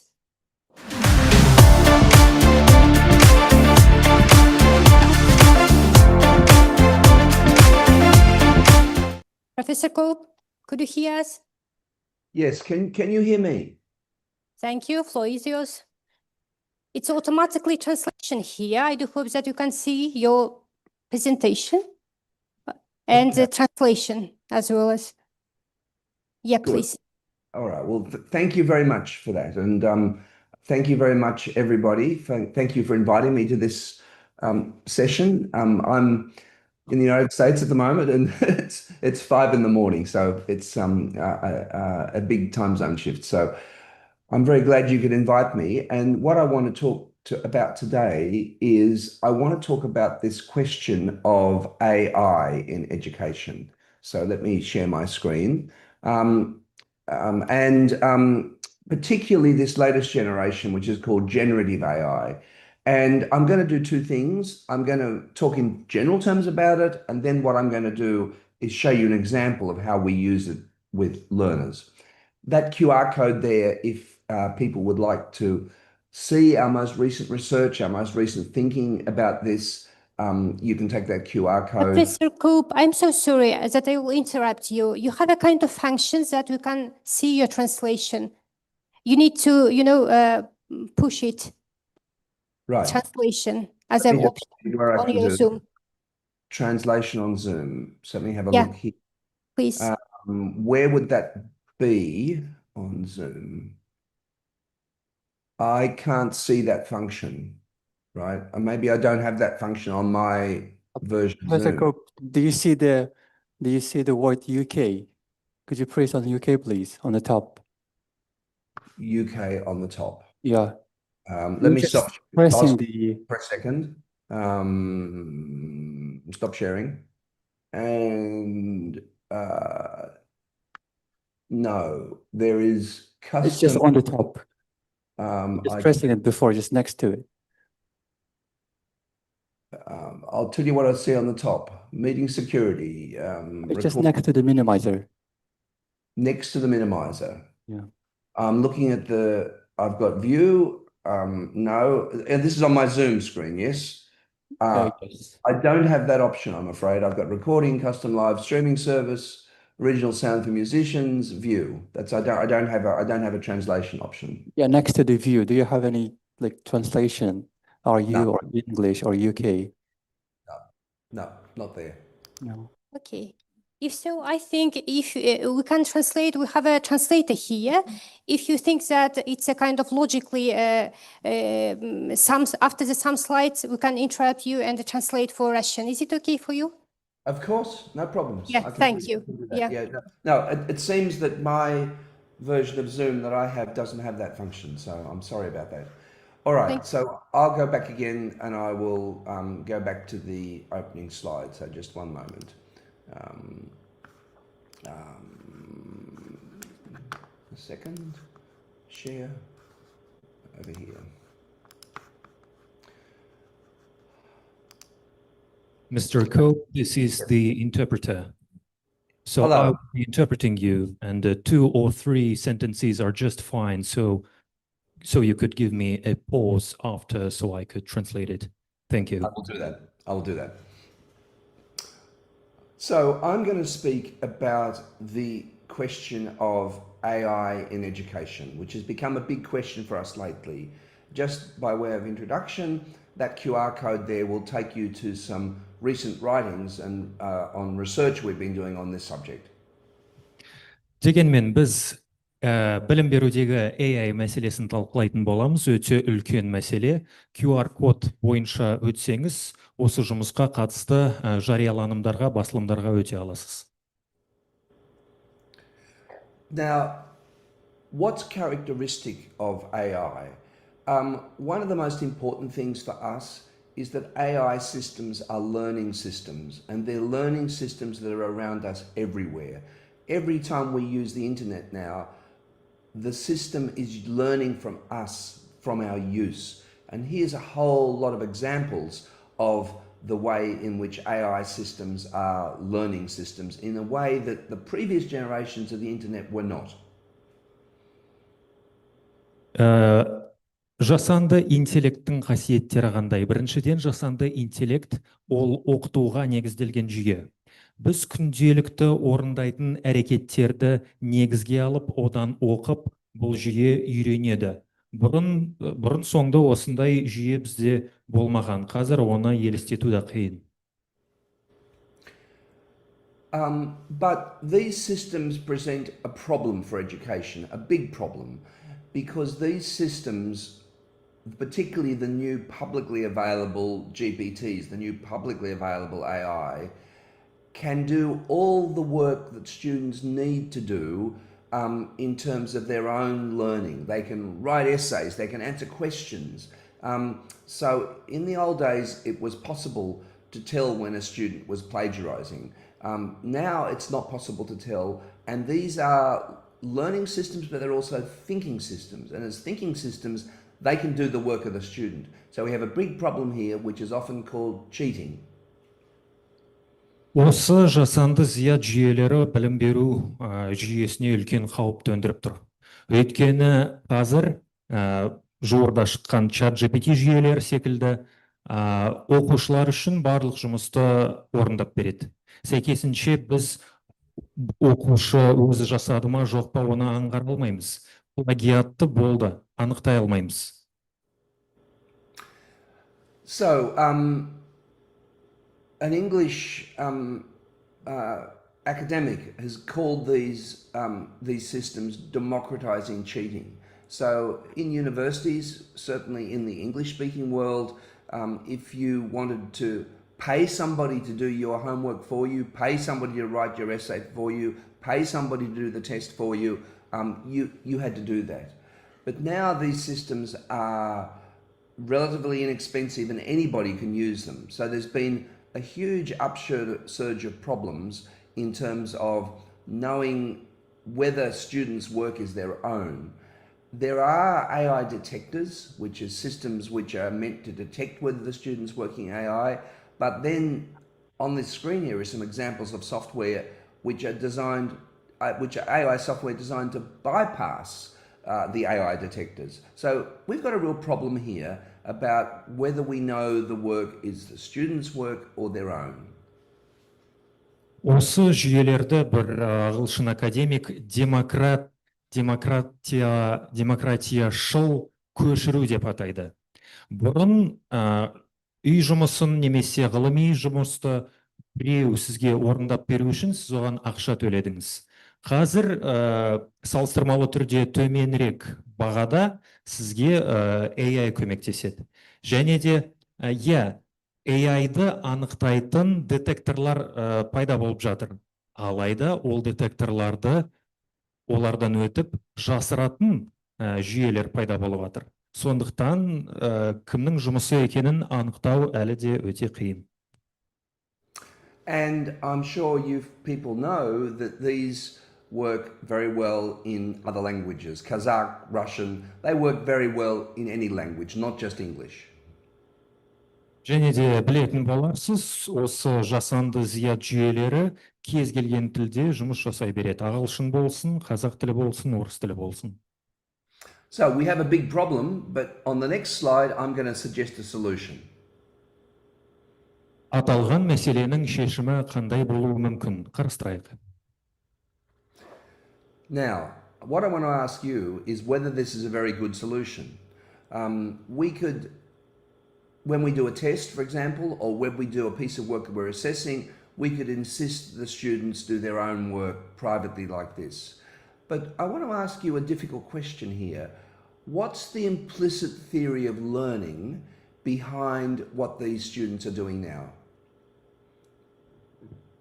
Excuse me, implicit theory of learning. All right, implicit theory of learning is how is learning understood? What does learning mean? What does learning mean when this is the way you assess the learning? Thanks.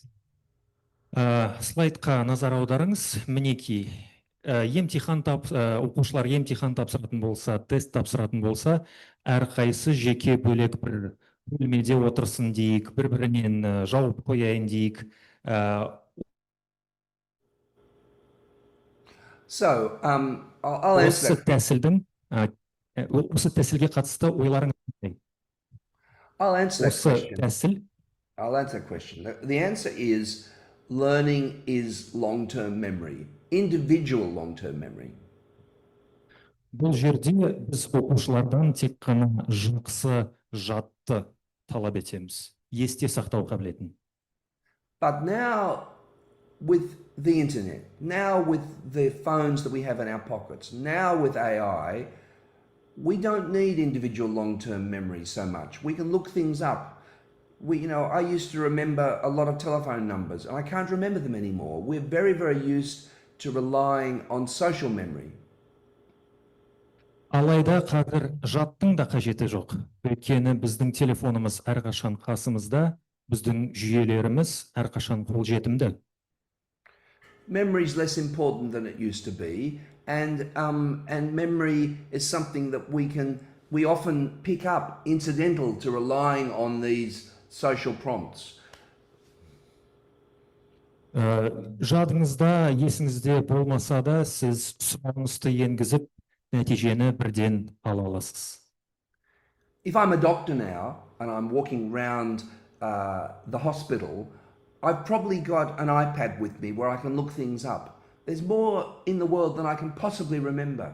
So we've become very reliant for all our cognitive work, all our learning work, all our thinking work on these memory devices, often that we have on our bodies and which are extensions of ourselves. These memories are extensions of ourselves. So what I'm saying is this is a very old-fashioned version of learning, and the very nature of learning is changing radically. Демек, жад бұрынғыдай соншалықты қажетті емес. Мен дәрігер мұғалім болсам да, менің планшет болуы мүмкін. Сол планшеттен барлық өзіме қажетті дүниені қарай аламын. Дегенмен, білім беру парадигмасы өзгеруде, толығымен негізінен. Now, I want to talk about what this means and what the importance of this technology. Modern schools really came with the printing press. Invented in China in 1039, invented in Western Europe in 1450. So the printing press with textbooks, with things that students read, with libraries, is very much a product of this particular invention. Жалпы білім беру жүйесі өзінің негізінде қалай басталған еді? Оның барлығы Гутенберг бастамасы, демек кітап шығару жүйесі, кітап шығару бастаған кезде бізде оқулықтар пайда болды, бізде кітапханалар пайда болды және тағы солай сияқты. What's very new about AI is the mechanical production of text, which is the answer to anything, to produce meaningful responses. The teacher asks the student to write something. Well, the machine will write it for you, and it will write it in a way which is undetectable because every time it writes it afresh. So this is a fundamental technological shift which is going to really shake education from top to bottom. It's as big a revolutionary change as the printing press was. Сәйкесінше, бұл жасанды зият жүйелері алдыңғы жүйені толықтай өзгертеді. Өйткені мысалға мұғалім оқушысына мәтін құрастыру, мазмұндама жасау тапсырмасын берсе, жасанды зият оны толықтай өзі жазып береді. Және де оны аңғару толықтай жаңа мәтінді бере алады бізге. Now, what I'm going to do now is I'm going to move out of my PowerPoint. I've just finished a little introduction as to why this AI is significant. I'm going to move out of the PowerPoint now because we've been, in the research and development work we do, we've been trying to develop a solution. I'm going to show you our solution to this problem. Енді осы мәселенің шешімі қандай болуы мүмкін екен, соны қарастырайық. Қазір мен презентациямнан шығам.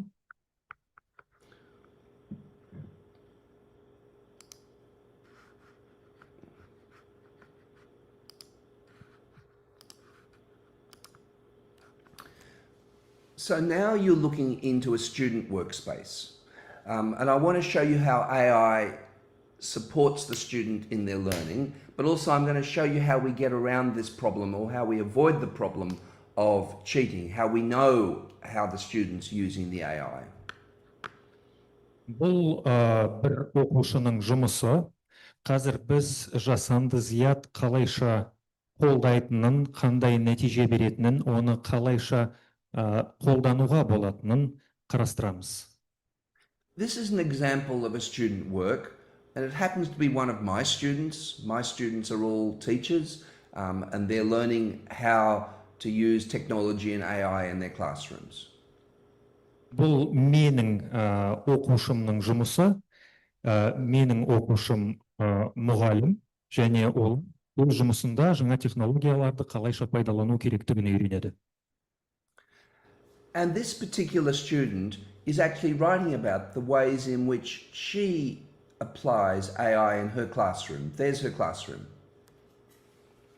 Мінекей бұл оқушы өз жұмысында, сыныпта жасанды зиятты қалайша қолданатынын түсіндіріп береді.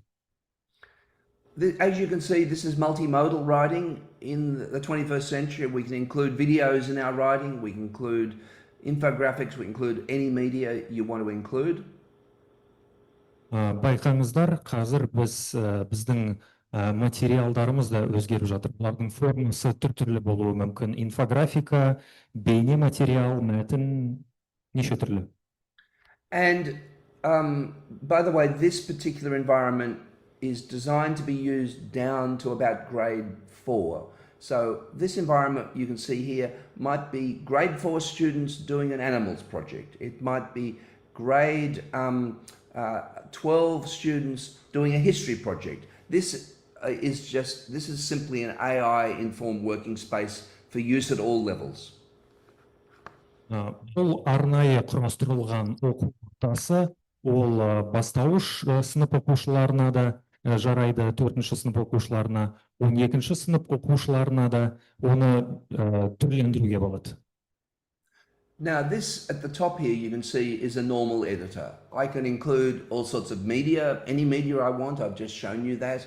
But let's say now I'm going to show you how the AI could help us. So let me say here, I'm just beginning to write my work and I've just typed a few things. Let's imagine that.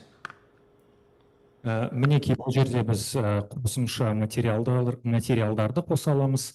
Дегенмен, жасанды зиятты қалайша қолдана алуымыз мүмкін. Айтайық, мен мәтінді жаза бастадым. Сөйлем жаза бастадым, болды бітті. Енді жасанды зиятқа көшеміз. And look, let's say I've started writing about peer discussions and problem-solving activities, right? So what I want to do is I want to talk about that in my essay, but I'm not quite sure what they are. So what I'm going to do is I'm going to go over here to a thing called Cyber Helper. And I can brainstorm that idea. I can research that idea. I can plan out how my work's going to go. I can expand it on the idea. I can summarize. I can translate. I can check the flow. I can advise. I can proofread. There are a lot of things I'm going to get AI to help me to do. So let me say I want to brainstorm that idea. And what I'm going to do is I am going to run now some brainstorming. So this is actually live. And what it's going to do, it's going to give me some ideas about that. Мінекей, мен өз жұмысымды жаза бастадым, және ол оқушылар арасындағы өзара талқылау тақырыбына арналған дейік. Мен жаңағы құралды ашып, жасанды зияттың көмегін сұрай аламын. Қосымша сұрақ қою, мәтіннің сарынын тексеру, логикасын тексеру және тағы солай сияқты.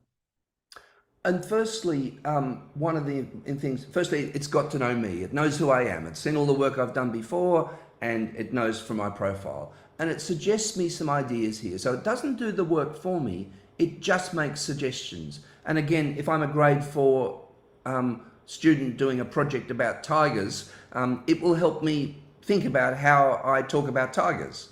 But this is some feedback that it's given me. Мінекей, жаңағы біздің басылған кибер көмекшіміз бізге енді ұсыныстар беріп отыр. Сіздің тақырыбыңыз осындай, осы мысалға жануарлар тақырыбын қоссаңыз болады, немесе тағы бір басқа ұсыныстарды бізге ұсына бастайды. Және ол менің біледі, менің кім екенімді біледі. Let's say here I want to translate and just say translate to Kazakh. This is fully, let me just say, this is fully multimodal. So I've just selected a paragraph up there and it will translate into Kazakh. It could do the reverse with English as well. So it's very easy to move backwards and forwards between one language and another, which is a very good way to learn a language. This is called translanguaging. Мінекей, қазақ тіліне аударылған, мен белгілі бір мәтін бөлігін таңдаймында мультитілді нұсқада жұмыс жасай беремін. And it explains the translation as well. Now maybe there's not a big literature on this station rotation in Kazakh. It doesn't matter because it's using the ideas across multiple languages.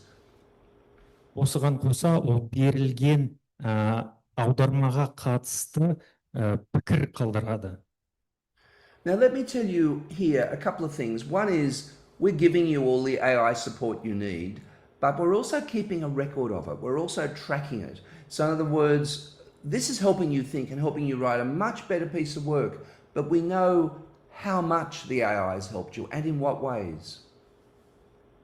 Кейін біз осы кибер көмекшінің жұмысын бақылай аламыз.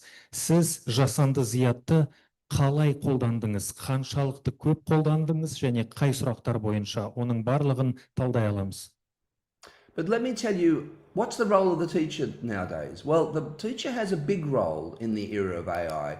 In this configuration area here, the teacher can choose which they want to use. We have all the AIs available from every single one, including DeepSeek, which is the Chinese one, and Anthropic and Mistral, which is the French. We have all the AIs available, so we're not connected to any one particular AI. Сонымен бұл бізге қандай нәтижені береді? Мұғалімнің рөлі бұл жерде жалпы қандай? Назар аударыңыз, бұл жерде кез келген барлық жасанды зияттың нұсқаларын біз енгіздік. Қытайлық жасанды зият, басқа мемлекеттердің жасанды да бар. But the other thing that teacher has to do, and I'll highlight this here, I don't have time to show you how to do it, but very easy to do. The teacher should create a knowledge base. So in our case, we have a knowledge base with a whole lot of work that our students done and we've done around technology and education. So we've built a dedicated knowledge base. If it's the Animals Project for the grade 4 children, what you do is some really good books about animals. You put them in there and that becomes part of the teacher's job to build the knowledge base. Бұл жерде осы ортада жұмыс жасаған кезде мұғалімнің қосымша жұмысы артылады, бұл білім базасын құрастыру. Егер де осы жұмыстың нәтижесінде бір қызықты материал пайда болса, сіз оны білім базасына енгізесіз. Кейін оны басқаларда пайдалана алады. The other thing I want to show you here is this area called a rubric agent. The teacher also needs to be able to build these as well. Here are examples of a whole lot of rubrics that we have available here. So, sorry, I just jumped out by mistake. So in other words, what we need to do is we need to we need to choose. I've gone beyond it now, but we need to build rubrics, which is what we're going to value in the work on the left. So there are two things the teacher needs to do: build knowledge bases and build rubric agents. This means teaching's become a different kind of job, but what's important is the AI then becomes the teacher's voice. It becomes a supporter for the teacher, and the most important thing, I'll let you translate that first. Go on. Осыған қоса мұғалімдер айдарларды басқару жүйесімен де айналысады. Пайда болған жұмыстар қандай тақырыпта, қандай айдарға оны жатқызуға болатынына қатысты шешімдерді қабылдайды. Мұның барлығы мұғалімге өзге бейтаныс дүние болып көрінуі мүмкін. Алайда оның нәтижесі шықса, бұл мұғалімнің үлкен көмекшісі және де мұғалімнің дауысы бола алады бұл орта.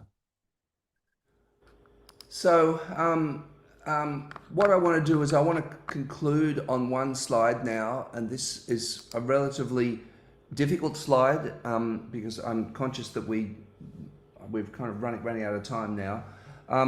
This is what we call cyber-social learning, right? Which is, remember that was very individual learning when you were testing long-term memory in that test in the slide I showed earlier. Well, this we call cyber-social learning. Кететін дүние кибер әлеуметтік оқыту. Алдында көрсеткен суретте біз жеке оқытуды қарастырдық, жатты пайдаланатын оқыту. Мінекей енді кибер әлеуметтік оқытудың не екенін көрейік. But the answer is the teacher has a big job still, but a very, very different job, and the AI supports their work. It gives the student very careful feedback related to what they're doing. But the most important thing is the teacher has created the knowledge base and the teacher has created the rubric agents, which is the environment which the learners work. Сәйкесінше бұл жерде мұғалімнің жұмысы әлі де үлкен және ауқымды, алайда жасанды зият оқушыға қажетті кер байланысты берсе де, қолдауды көрсетсе де, мұғалім бұл ортаны қалыптастырады, білім базасын және айдарлар орнын. So I'll end there. I hope in the time I've given you a rough sense of what the issues are involved in this whole area. I think my last word is these are very, very important issues. We've built this environment which we welcome people to use, and we're also building some online courses about how to use AI in education, which will be available to everybody, including to you folks. Осымен менің презентациям бітті. Басында айтылған мәселенің шешімін іздеп, осындай ортасына біз келдік. Онымен жақынырақ танысуларыңызға болады. Оған қатысты оқыту курстары бар, онлайн нұсқада өтетін осы оқыту ортасының аясында. Назарларыңызға рахмет. Okay, I will end there. Осымен біттік. Thank you so much, Professor Ko, for your very interesting presentation, really. Thank you so much for your time. Thank you. Құрметті әріптестер, thank you so much. Құрметті әріптестер, арамызда тағы бір қонағымыз бар. Өздеріңіз білетіндей, кеше ғана бөліскен Норвич тілдер институтының директоры Том Кидли арамызда. Және тақырыбы да өте қызықты. 2020 жылдардағы мұғалімдердің негізгі құзыреттілікті атты тақырыбымен қазір алдарыңызда презентациясын жасайтын болады. It's a great pleasure to welcome you, Mr. Thomas Kidley, please. Floor is yours.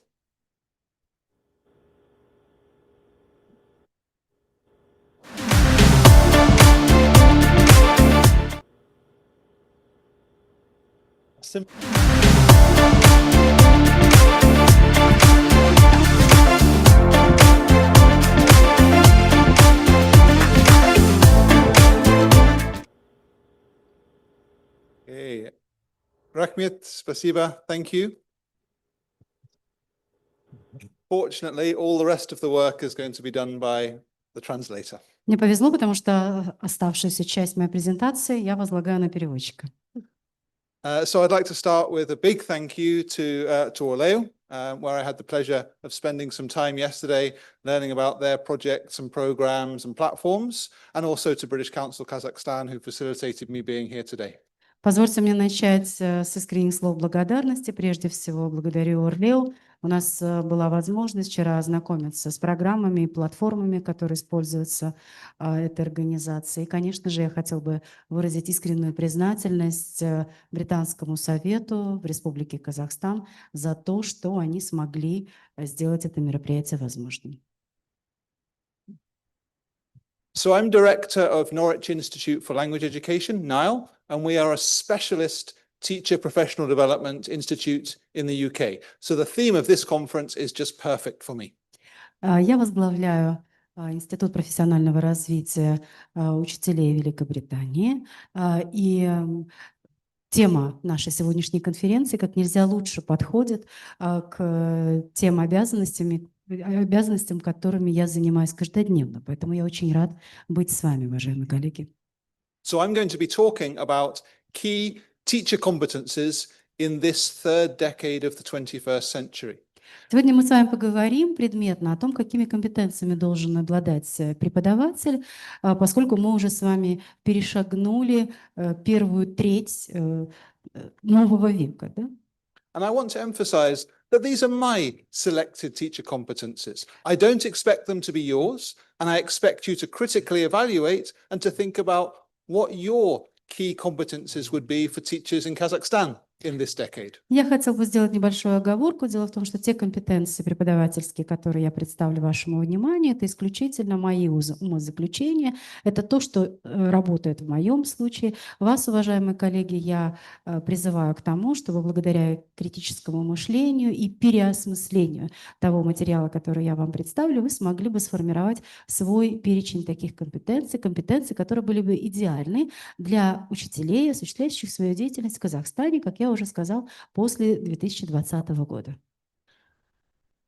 And importantly, I'm not telling you how teachers should develop these competences. I think that will be possibly an individual decision, possibly a contextual decision, possibly an institutional decision, possibly a national decision. There are many ways to get to the same end point in a journey of professional development. Я хотела бы также предупредить вас о том, что сегодня я не предлагаю никаких рецептов относительно того, как взращивать в себе те или иные качества и компетенции. Это может быть индивидуальное решение каждого из присутствующих профессионалов. Это может быть решение, которое продиктовано контекстуальными обстоятельствами. Это может быть решение Министерства образования на национальном уровне. Ну, в общем, мы с вами сегодня будем говорить о том, что, по моему мнению, должно наличествовать, а уж как это сформировать, это я отдаю вам, уважаемые коллеги, на откуп. And included in that professional development may be individual self-directed learning with resources that you find around you, your students, your classroom materials, your own interests. И, разумеется, источником вдохновения для вас, уважаемые коллеги, могут стать такие виды деятельности, которые ведут к саморазвитию. И мы развиваемся профессионально благодаря в том числе нашим студентам, ученикам, присутствующим в классной аудитории. Мы делаем какие-то свои самостоятельные наработки. И пути могут быть совершенно разными. Единственное, что нас интересует, это результат формирования той самой профессиональной компетенции, которой мы добиваемся. It may include collaborative learning with your fellow teachers, either from your own subject or from other subjects within your school, or from local schools or your professional learning network. Я также хотел бы сказать, что вы можете коллегиально принимать решения, сотрудничать с вашими коллегами, которые занимаются преподаванием такого же предмета, как и вы, либо это могут быть и представители других дисциплин, тоже не возбраняется, либо вы можете также использовать профессиональные сообщества для того, чтобы наладить контакты с представителями других школ. Это можно сделать на региональном уровне, либо на локальном. And it may include more formal, certificated professional development opportunities, such as those provided by Orleo or by the British Council or by NILE, or attending events such as this EduContinuum conference. И, разумеется, мы можем сказать, что одним из инструментов является получение официальных сертификатов и профессиональное повышение квалификации по линии Орлео. Это может быть мероприятие, которое организует Британский совет или институт, который я возглавляю, Институт повышения профессиональной квалификации преподавателей Великобритании. То есть участие в международных конференциях, как сегодняшняя, и много-много-много других мероприятий. But before we start with my key competences for the third decade of the 21st century, I want to take you back in time.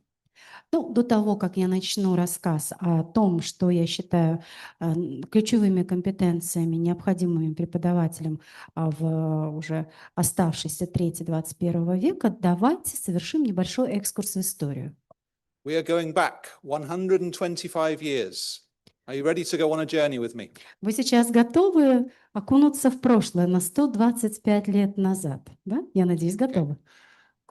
Okay.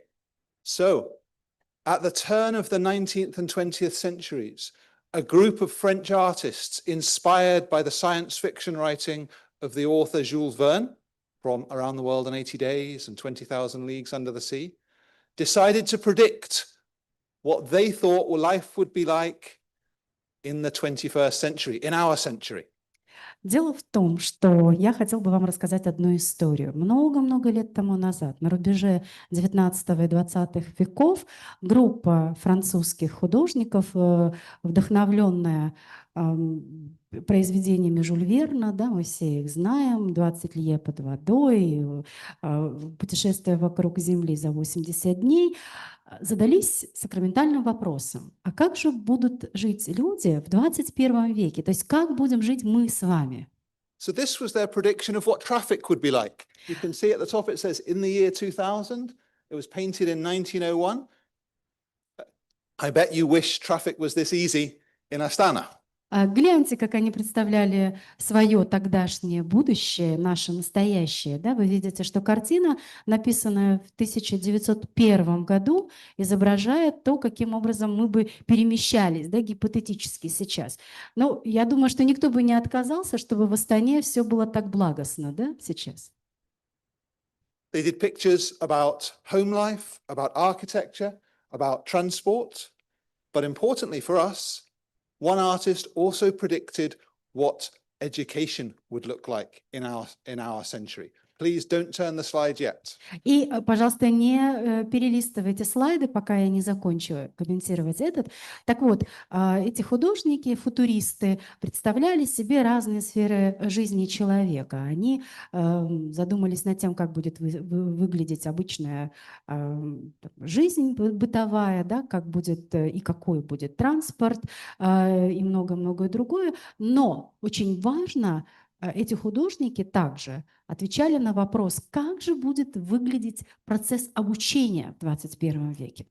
So take a moment to imagine, what do you think 125 years ago they thought education would look like in our century now? Ну, как вы считаете, коллеги, вот навскидку, да, будь вы на рубеже 19 и 20 веков, как бы вы себе представляли процесс обучения, ну вот сейчас, в 25 году? Do you have an image in your mind? Какая-то картинка возникла в голове? Помните, что вы живете на рубеже 19-20 веков. Are you ready? Готовы? Okay, next slide, please. Пожалуйста, слайд, прошу. Следующий слайд. Is it And it? reveal. There we are. Пожалуйста, прошу.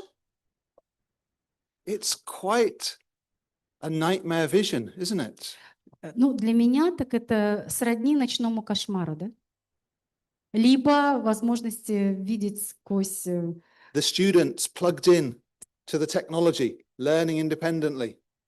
сквозь пространство. Вы видите, что здесь изображены ученики, которые занимаются индивидуально. Они, что называется, соединены с окружающим миром благодаря вот этим огромным наушникам. Completely passive in their educational experience. Видите, дело в том, что художники тогда, 125 лет назад, считали, что студенты будут абсолютно пассивны в процессе. This poor student who doesn't have access to the technology cannot participate at all in the learning. Гляньте, вот этот бедняжка, да, на первом плане, у него же нет соответствующего прибора, и он вообще не может обучаться из-за того, что, ну, нет у него такой возможности. And look at the role of the teacher. The teacher is reduced to mere content provider, just churning out information into the students' heads. Теперь гляньте на учителя, да, его роль сжалась буквально до необходимости нажать вкл и выкл, да, то есть вот он кнопочку нажал, знания полились, грубо говоря, в мозг обучающихся. Не нажал, не полились. So you may see some echoes in this prediction from the past of the education that we find in our classrooms today. Вы знаете, я думаю, что вы не дадите мне скривить душой, если я скажу о том, что мы до сих пор слышим отголоски того представления, которое было у наших коллег много-много-много лет назад, 125 лет назад. So what lies between this dystopian, nightmarish vision and the reality we want to see in the classrooms in Kazakhstan and in other countries in the world? Ну, давайте представим себе, да, где та самая золотая середина между вот этой утопичной, никуда не ведущей, бесперспективной картиной, которую нарисовали 125 лет назад, и то, что мы имеем сейчас, и что бы мы хотели в идеале сформировать, как в системе образования в Казахстане, так и в любой другой стране мира. The answer for me is empowerment of teachers through professional development. Для меня ответ абсолютно очевиден. Для того, чтобы достичь золотой середины, мы должны предоставить учителю всю полноту ответственности и абсолютную свободу. Для этого он должен сформировать у себя определенные компетенции. But in what areas should teachers develop? Well, here are my 5 key competences. Next slide. Итак, по каким же векторам должен развиваться преподаватель? Я вам сейчас представлю 5 основных компетенций, которые я считаю наиболее важными. Следующий, пожалуйста. So these are the 5 things I want to talk very briefly about. Я хотел бы по верхам буквально пробежаться по этим 5 компетенциям. Firstly, we must embrace and learn from all of the developments in neurodiversity and awareness of the different worlds in our students' heads, the different ways they process information, the different ways they are prepared to share that information, the different ways they learn, to put it simply. Прежде всего, мы должны понять то, каким образом наши ученики постигают знания, и то, каким образом они могут их затем воспроизводить, да, получив от нас. Поскольку люди все разные, и методы восприятия информации у всех абсолютно индивидуальные. Мы должны уметь диагностировать классную аудиторию для того, чтобы понимать, с каким человеком как необходимо работать. And unfortunately, we have an additional problem, because we are working with a generation of learners who've had their educational development interrupted and their social development interrupted through the COVID years. И, знаете, нам, мягко говоря, не повезло, поскольку мы с вами работаем с учениками, социальные контакты которых, а также способности к обучению, возможности к обучению были прерваны годами ковида. Certainly in the United Kingdom, this has led to increased levels of anxiety amongst students, led to increased levels of school resistance and school reluctance. And these are problems that teachers need to be aware of. Hence the entire field of social emotional learning being a real key competence within teachers' professional development. Я не знаю, как у вас, но во всяком случае в Великобритании мы столкнулись с таким доселе небывалым феноменом, как повышенная тревожность у учеников. Ученики открыто демонстрировали свой протест. Они не хотели учиться, не хотели идти в школу. Им все было безразлично. И, естественно, это те проблемы, которые мы не можем игнорировать. Мы должны признать их наличие и, как учителя, конечно же, пытаться справиться с этой ситуацией, поскольку речь идет о отступлении от общепринятых социально-эмоциональных норм поведения детей. And if it is true to say that learners learn in different ways at different speeds with different emotions, then that means differentiation is a key competence of every teacher. И, разумеется, я начал с того, что мы должны уметь диагностировать классную аудиторию. Так вот, все люди, как я уже говорил, учатся по-разному, с разной скоростью, при этом испытывают совершенно разные эмоции. И мы, как преподаватели, должны знать, что делать в конкретном случае. The second area is all about assessment. And if you're able to come tomorrow, I'll be running a workshop looking more deeply into this area of assessing learning and assessing teacher competence. И второй очень важный компонент, очень важная компетенция – это способность оценивать знания учеников. И завтра я буду читать отдельный семинар, который посвящен этому вопросу. Если хотите, вы можете к нему присоединиться, я более подробно расскажу. My contention is that all teachers are assessing all the time. Вы знаете, у меня такое ощущение складывается, что все учителя 24/7 только и делают, что ставят оценки своим ученикам. From the moment you walk into the classroom and sense the mood of your learners, to the decision whether to turn to the next page of the book, to the decision of whether the students are ready or need more remedial work. You're making judgments, you're assessing your learners' performance. And if you're a reflective teacher, you're also assessing your own performance and the effectiveness of your activities. Как только вы входите в класс, то вы сразу же с чего начинаете? Вы чувствуете настроение ваших учеников, да? И каждый раз вы принимаете взвешенные решения. Перейти ли вам к новой теме, либо дать детям больше времени на то, чтобы они подготовились, осмыслили дополнительный материал. При этом, если вы настоящий профессионал, то вы задаете и себе вопрос о том, как же я себя веду, насколько я хорошо преподаю ученикам и насколько они хорошо воспринимают материал. Какова эффективность моей работы? I would go so far as to say you can't have good teaching without good assessment. Я хотел бы сказать, что хорошее преподавание невозможно себе представить без достойного оценивания. But how much training do we really get in our pre-service programs in the ways to assess learning and to assess learners? Very little. Скажите, пожалуйста, коллеги, ну вот если честно, да, сколько нас обучают тому, как оценивать учащихся? Положа руку на сердце, не так часто мы этим занимаемся. In fact, it's something of a black sheep. I don't know if you have the same expression. It's a black sheep of education.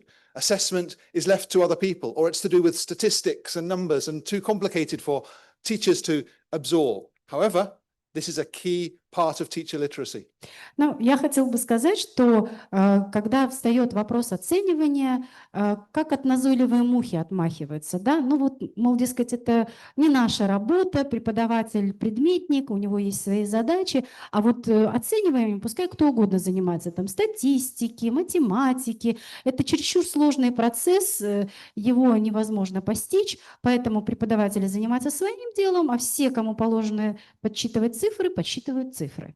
So in short, how can we help teachers develop so that they are confident that if a student isn't passing, it's because the student failed the test rather than the test failed the student. И, знаете, очень важно понимать основополагающий принцип оценивания. Ну, предположим, ученик не сдал экзамен. Это ученик, один ученик не сдал один экзамен. Экзамен при этом не должен быть таким, который невозможно будет сдать. On to the third area, environmental awareness. And you're probably thinking this is about sustainability and the global environment and the climate crisis we find ourselves in. Ну, третья компетенция – это способность определения атмосферы в учебной аудитории. Когда мы говорим об окружающей среде, то приходит на мысль, что защита природы, климатические изменения, глобальные подвижки, потепление и так далее, и так далее. Но мы сейчас говорим с вами о микроклимате, о климате, который формируется в наших классах.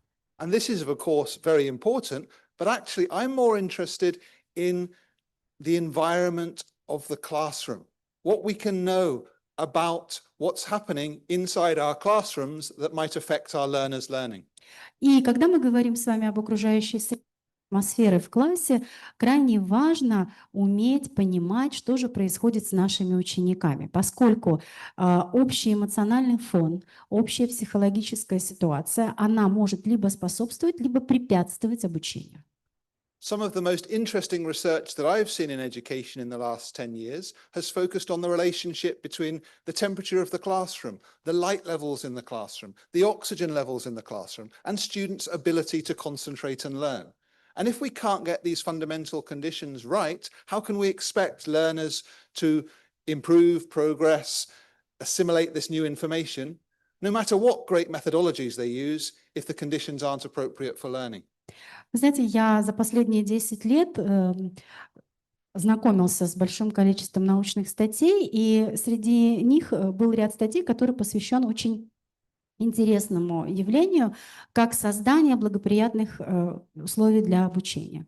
И мы зачастую игнорируем тот факт, что такие аспекты, как температура в классе, уровень освещения, уровень кислорода в помещении. Все это очень важные моменты, фундаментальные. Да, вот вы сейчас себя пытаетесь освежить, да, фундаментальные моменты, которые влияют на способность учеников воспринимать знания. И очень сложно требовать от ученика достижения каких-то результатов, да, хорошего усвоения материала, если основные условия не предоставлены. Какой бы прекрасной ни была методика преподавания, она будет совершенно бесполезна, если условия, в которых вы будете преподавать, не будут соответствовать требованиям.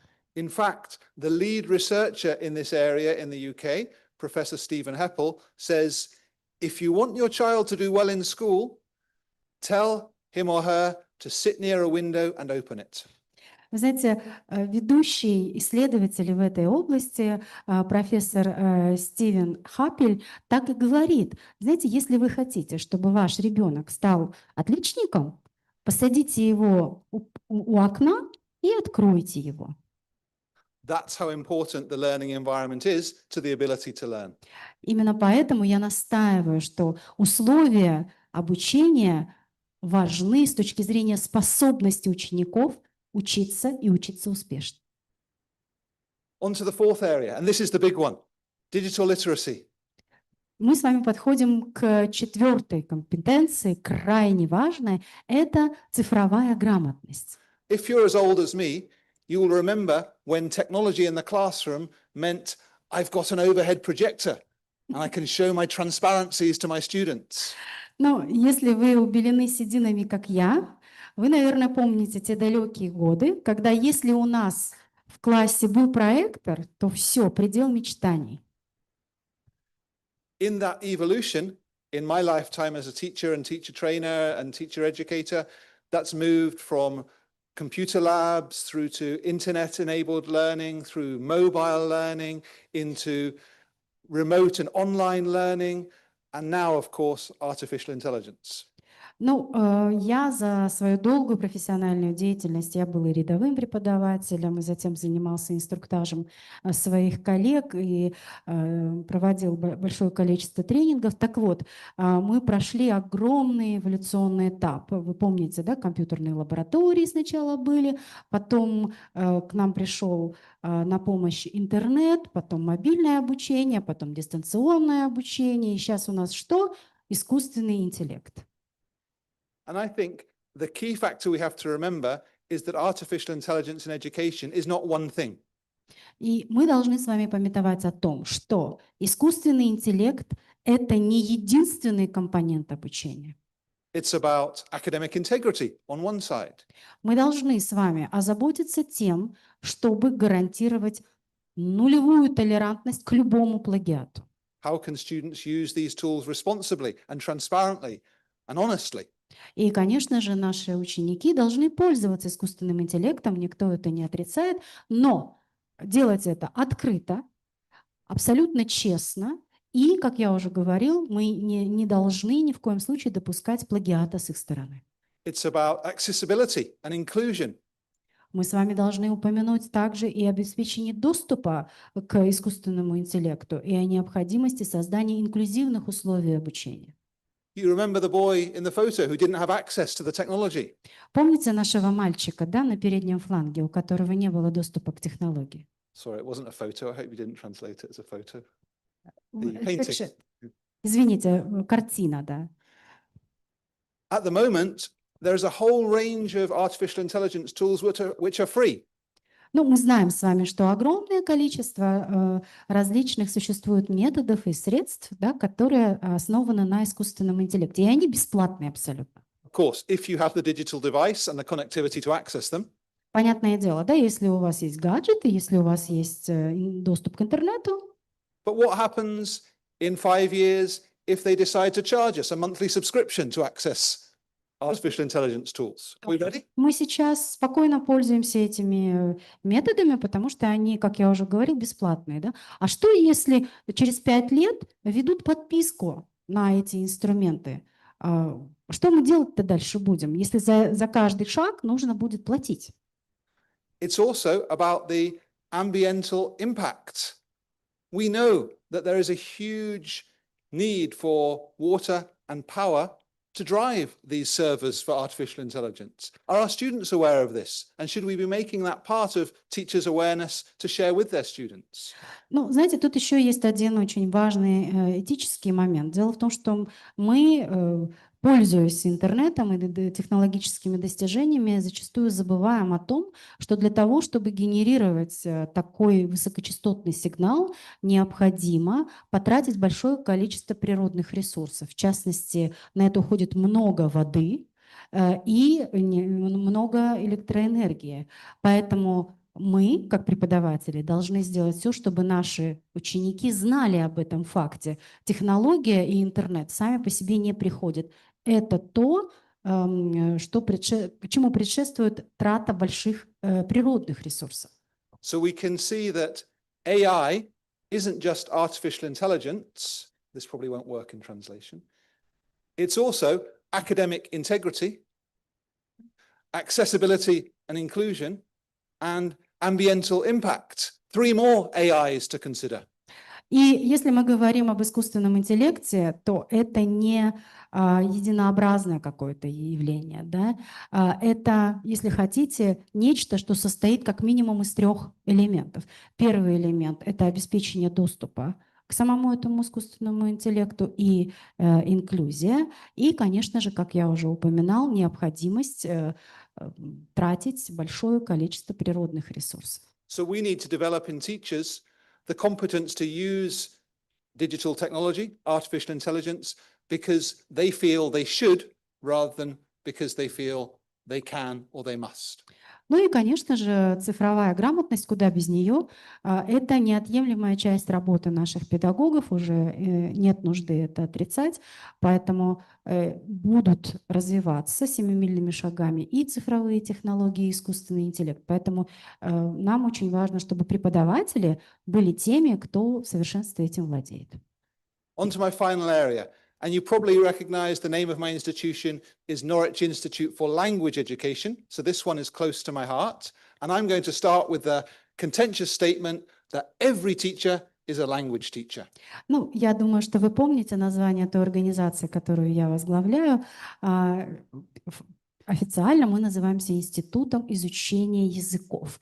И вы знаете, я считаю, что любой человек, который является педагогом, он является преподавателем языка. Why? Because language is the means through which we communicate information and the means through which we communicate learning, whatever subject our students study. Почему я так говорю? Но дело в том, что неважно, какой бы мы предмет ни преподавали, как мы коммуницируем с учениками, благодаря языку.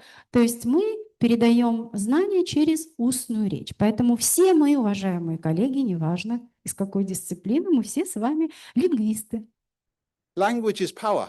And the choices we make with the language, whether that's in Kazakh or Russian or in English, have a huge impact on the recipients of that language, our learners. И, конечно же, выбор языкового регистра в процессе преподавания – это очень важный аспект. Неважно, на каком языке мы преподаем, это может быть казахский, русский, английский, мы должны найти ключик для понимания нашего предмета, этими ключами могут воспользоваться наши ученики. To give you an example, we heard earlier about the difference between top-down approaches and bottom-up initiatives.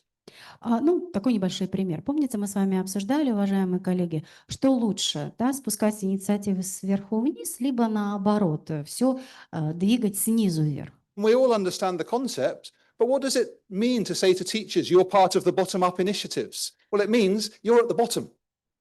Is that the message we want to transmit? Ну, что эта концепция, да, значит для преподавателя? Ну вот мы пришли, собрали учителей и торжественно объявили: все, мы сейчас придерживаемся концепции развития преподавательской деятельности снизу вверх. Как слышит преподаватель? Что он где? Что он на самом низу, что вот он вот такая самая маленькая песчинка, которая вроде как ничего и не значит. Another example, we have a choice when we talk about CPD of what does the C stand for. And I've seen in many, many places that you use the term continuous, which is fine, but it has a subtle implication in English. Ну, вы знаете, еще один очень интересный аспект. Мы, когда говорим о профессиональном развитии, да, то вот аббревиатура CDP на английском, первая C, переводится как continuous или продолжающееся. Да? Дело в том, что если переводить напрямую с английского, то там существует определенная негативная коннотация. In English, continuous is something which is non-stop. Поскольку, когда мы говорим, произносим слово continuous, то это означает нечто, как perpetuum mobile, да? Вечно работающееся, вечно продолжающееся, собственно говоря, без начала и конца. What teacher can possibly develop non-stop? Surely there are moments in which you say, enough, just let me do my job for a day. Ну, представьте себе, да, я думаю, все мы с вами знаем, что такое выгорание профессиональное, да. Мы же не можем, как роботы, работать 24/7. Есть такой момент, когда мы просто говорим: так, все, я просто хочу зайти в класс, сделать свое дело и уйти. So at NILE we use the term continuing professional development, which has the implication of a lifelong journey and something that builds on what's gone before, which I think is much closer to the meaning we intend with CPD. И поэтому мы в своем институте нашли такое решение, ну, лазейку, если хотите, да, не продолжающееся, а продолжаемое обучение, которое имеет место на протяжении всей жизни. Для чего мы так говорим? Поскольку, да, но это как разница между слушающей и слышащей, да? Для чего мы это говорим? Мы говорим это потому, что мы люди, у нас у всех есть предшествующий жизненный опыт, и вот опираясь на этот самый опыт, мы можем развиваться как профессионалы. So language is power, and I think as well as teachers becoming experts in the content of their subjects and the methodology, they also need to be sensitive to the language they use with their learners and when they talk about learning. Я хотел бы вернуться к своей мысли и настаиваю на том, что язык — это основа основ, поскольку по мере развития профессионального вы постигаете методику преподавания, вы совершенствуете в своей дисциплине, но в то же самое время, уважаемые коллеги, я хотела бы обратить внимание на то, как важно выбрать тот самый регистр языковой, тот самый язык, ту самую устную речь, которая сможет позволить вам достучаться до каждого из ваших учеников. So it's time for me to finish, but I want to finish with asking a rhetorical question. What is the place of teachers in education in this third decade of the 21st century? Ну, сейчас время заканчивать мое выступление. Я хотел бы его завершить риторическим вопросом. Как вы считаете, уважаемые коллеги, в чем состоит роль преподавателя уже практически в оставшейся трети 21 века? Is it the image I showed earlier with the teacher as mere content provider, putting in information and waiting to retire? Ну, должен выглядеть преподаватель, да, в 21 веке, во второй его половине.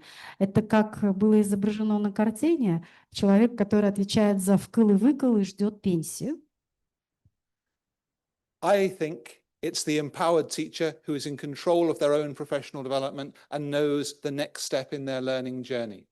Я считаю, что роль преподавателя сводится к тому, что это человек, который всегда голоден в профессиональном смысле слова и продолжает себя совершенствовать, и это происходит в связи с тем, что он искренне этого сам желает. Because let's be honest, learners have always had additional tools to help them with their learning, but without a teacher to mediate the strategies to use those tools, it can end up looking like this. Ну, давайте будем честными, да, у всех учеников, неважно, в какой временной промежуток существуют дополнительные методы, которые позволяют им постигать материал, да, но только преподаватель может задать нужный вектор, нужное направление своему ученику для того, чтобы понять стратегии и концепции материала. Next slide, please. Еще следующий слайд, пожалуйста.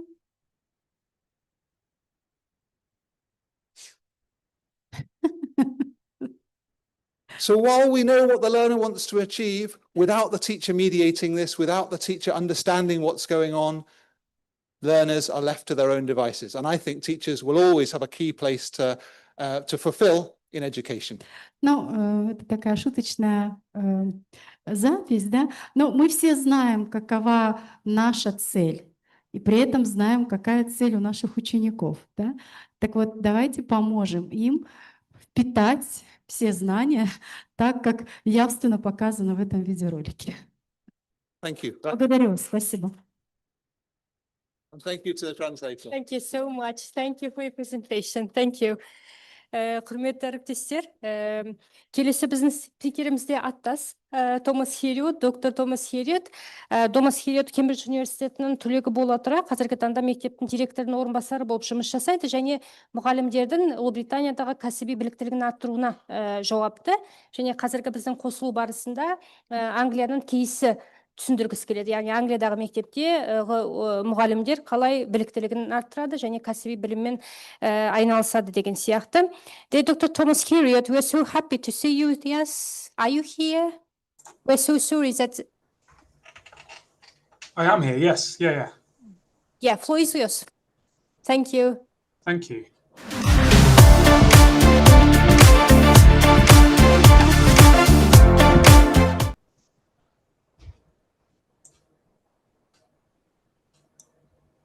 Good evening. I hope you can hear me okay. I'm sat in my office at work, so this is a strange experience for me. But it's a real pleasure to be here. I'm really, really happy to be here. I'm sorry I can't be there in person, but it's a pleasure to speak to you this evening. My presentation is going to be... So sorry, Thomas, is it possible to stop in some ways to translate your speech? Of course, yeah. Thank you. Abba is here to help you. Субтитры... все. No, it's okay. I mean, we have, a translator here. It's automatically translate. Is it working okay? Yeah, it seems, yeah, now it's okay. Great. Yeah, it's Okay. ideally. Yeah, Just shout if there's any problems. I'm happy to stop and go through things. So I'm going to talk about an approach that we've used in a school in the UK where I work. So I'm in charge of quality of education at Ifield Community College in the UK. I'll give you a bit more information about the school in a moment, but I'm going to talk about what I've called a coherent approach. So bringing some of the ideas you've heard about today, some of the ideas that you'll be thinking about over the next few days, bringing them together to make an approach that's supportive of teacher development within schools. So there are some clear challenges in implementing effective professional development for teachers. Firstly, on the individual level, teachers are extremely busy individuals. And that's true everywhere. That's true here in the UK. That's true, I think, in every country across the world. Teachers are incredibly hardworking. They have lots of commitments and a huge number of time pressures. Teachers also have different experiences and different prior knowledge based on how long they've been working, for example, which schools they've worked in, which degrees they've done. So there's variable past experiences and prior knowledge in those teachers as well. So challenges to effective professional development. There's a tendency for teachers to slip back into the status quo and slip back into their default rather than changing their practice and improving what they're doing in the classroom. And that's not their fault. They're incredibly busy.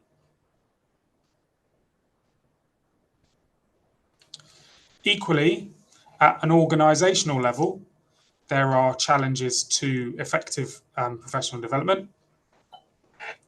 That's limited access to knowledge and understanding. Incomplete foundations for sustainable change. So by that, I mean organizations need to be set up for teachers to be able to change their behavior. So they need to be supported to do different things. They need to have time to be able to engage in professional development. And that's a difficult thing when everyone's so busy and there's always lessons to do and children to be taught.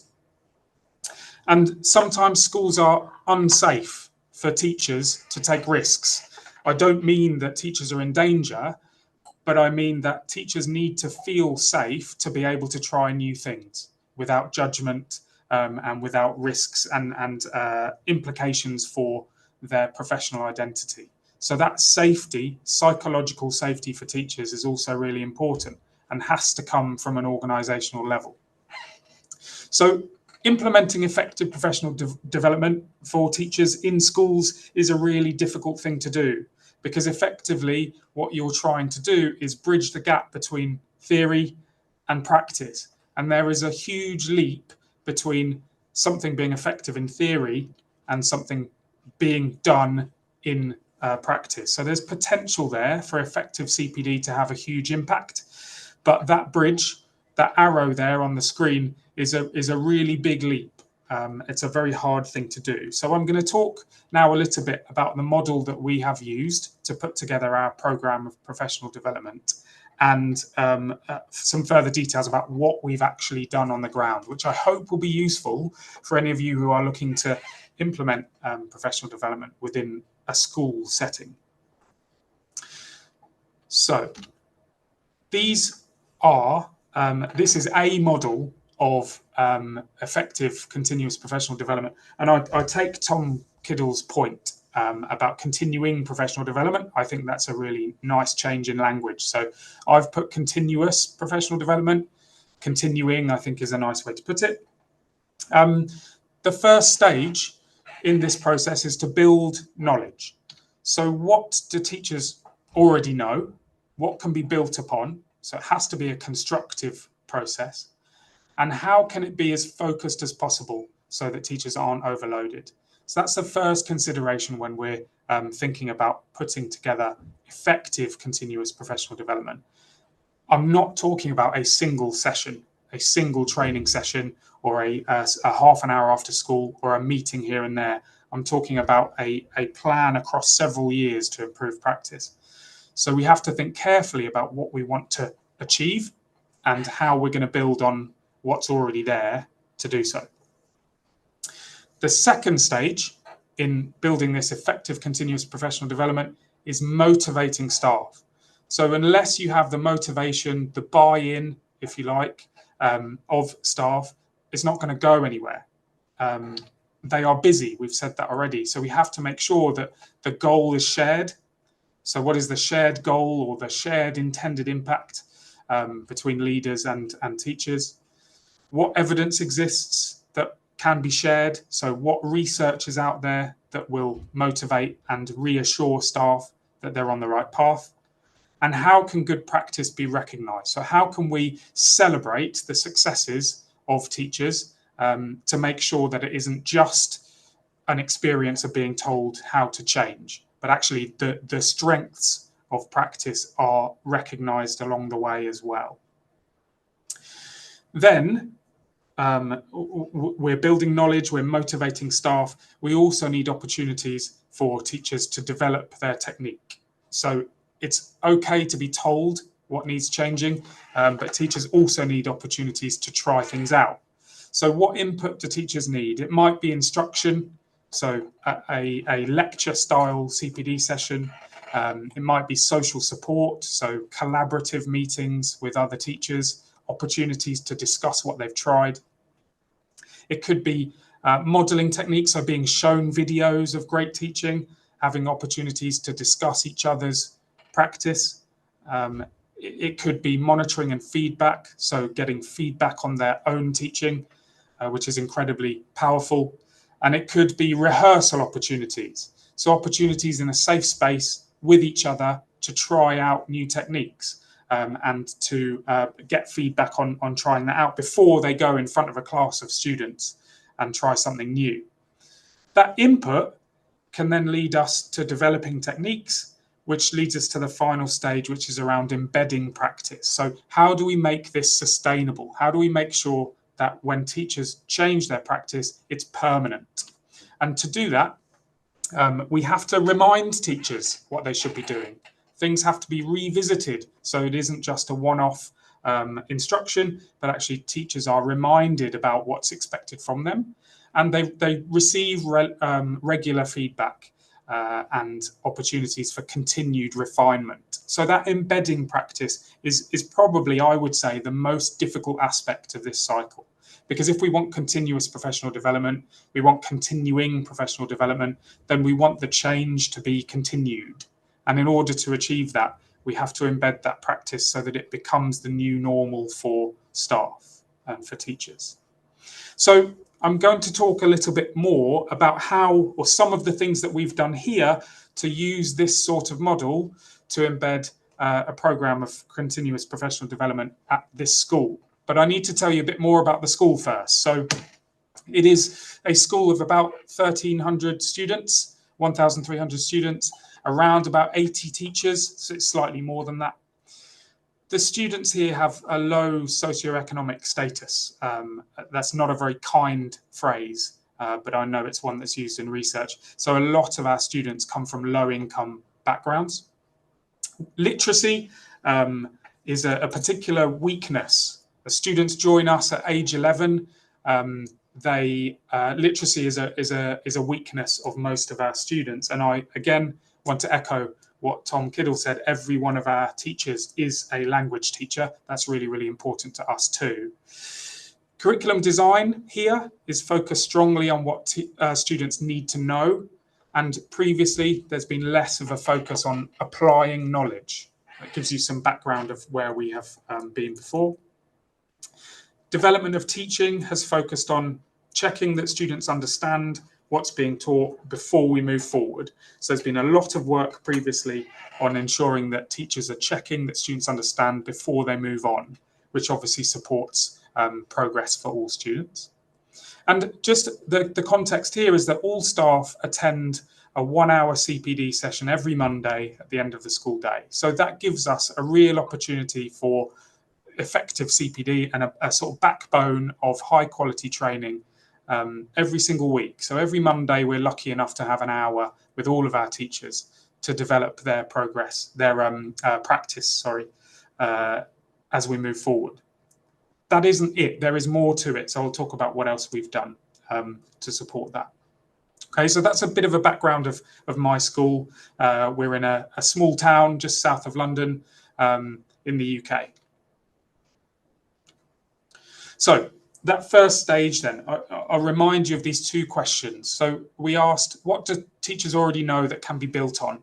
Here at my school, we recognise that teachers effectively develop student knowledge and they check understanding. So we're starting at a strong point in terms of students developing knowledge. However, as I said on the previous slide, we want to develop them, students being able to apply that knowledge to different contexts. So not just memorizing things, but being able to apply knowledge to different contexts is important to us. The second question there, how can this be as focused as possible so teachers aren't overloaded? That's a huge problem. We're very, very busy professionals. So how do we make sure that this is manageable for staff and genuinely makes a difference rather than trying to do 10 or 15 things on a surface level, doing one or two things really well? We made a decision to focus on developing teachers' approaches to showing students how to apply knowledge. We call that modelling. So we refined that further and said, well, within modelling, let's look at 4 themes. You'll remember I talked about language and literacy being a key focus. Well, we model here through thinking, reading, talking, and writing. So those 4 themes, because they're so closely related, it means that that CPD offer and our focus as a group of teachers is incredibly refined.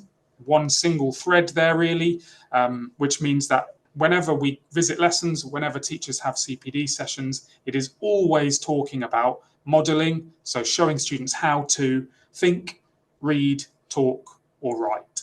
So that means that when teachers are developing their practice, they have a very clear theme. They're not overloaded with being told to do 10 or 15 different things, but we have a very, very clear focus for our development this year. The aim of this is obviously to develop our students' application of knowledge in these 4 areas and develop that literacy strength that is lacking in a number of our students when they join us. So, with a focus decided on, the next stage is to motivate our staff. So what we have done is thought about the shared goal, made sure that there's a really clear single shared focus on modelling and those 4 themes. Teachers have regular opportunities to engage with research. So the evidence that exists that can be shared is read, discussed and summarised by our staff in small groups. They also have an opportunity to work with a coach, which I'll talk about in a moment. But again, it's all focused on modelling and those 4 themes. It's really important to us that we don't lose the good practice that's already there. And so we make sure that when we visit lessons, we share great practice and we provide positive feedback as well. So staff are really clear about our focus, but they feel part of it as opposed to being asked to do things. They are part of the journey and part of this developmental work. Tom, just before me, talked about empowerment, that word empowerment, and empowering teachers through CPD. I absolutely agree. The word I've chosen here is agency. When we're designing our continuous professional development, we make sure that teachers have agency over what they are doing, what they're focusing on. So within our shared theme of modelling, thinking, reading, talking and writing, our teachers have opportunities to develop their own practice within that. So they choose workshops to attend. They have opportunities to design their own research projects as well. So I absolutely agree with that word empowerment. It's probably a better word than I've chosen. But we make sure that teachers retain some agency and professional identity as part of this process. And that's a huge motivator for staff, as you can imagine. So developing that practice then, developing technique, we provide a structure of CPD on those Mondays, and it follows a 6-week cycle. So there's six-week cycles in a school year. Week 1 is always all staff together, and we reinvigorate and refocus everyone on our sort of mission, if you like. Week 2 is then in smaller teams, making sure that staff are working on their practice within their subject-specific context. Week 3 is always workshops. Those workshops are elective, which means that teachers can pick and choose what they want to focus on. Week 4 is back to subject teams to discuss what they've learned, to talk about the practice that they've tried out. Week 5 is what we call an inquiry. So staff will do their own research projects across the year, which I'll talk about in a moment. And they have an opportunity to talk about that. And then week 6 is back to subjects for that final week before the new cycle begins. So we have this predictable and supportive structure for staff where they have a range of different CPD offers every Monday. This has been really, really popular, very popular change with our staff. I think the predictability's really helped, and a clear theme amongst these sessions has meant that teachers know what they are supposed to be doing and they're not being pulled in multiple different directions. We provide plenty of opportunities for staff to practice their new techniques with each other and with small groups, and it has developed into a very collaborative and very safe space for teachers to try new things before they go out and try it with students, which has been fantastic. And teachers discuss their work freely throughout the week. It's not just reserved to Mondays. So that for me is an indicator that this is working. So overall then, the sort of big picture, if you like, I've tried to summarize it here. So embedding practice, we have a few mechanisms to do that. We have our central CPD offer that I've just talked about there.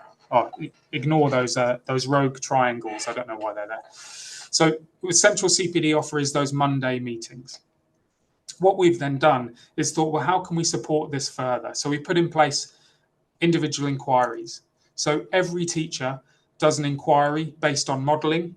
So what do they want to work on? They design an action research lesson study project, and they do that across the year. And that's supported with those meetings in week 5, you remember I mentioned. So each teacher looks at something slightly different. They decide what they want to focus on. They design their project, and they do that over the year.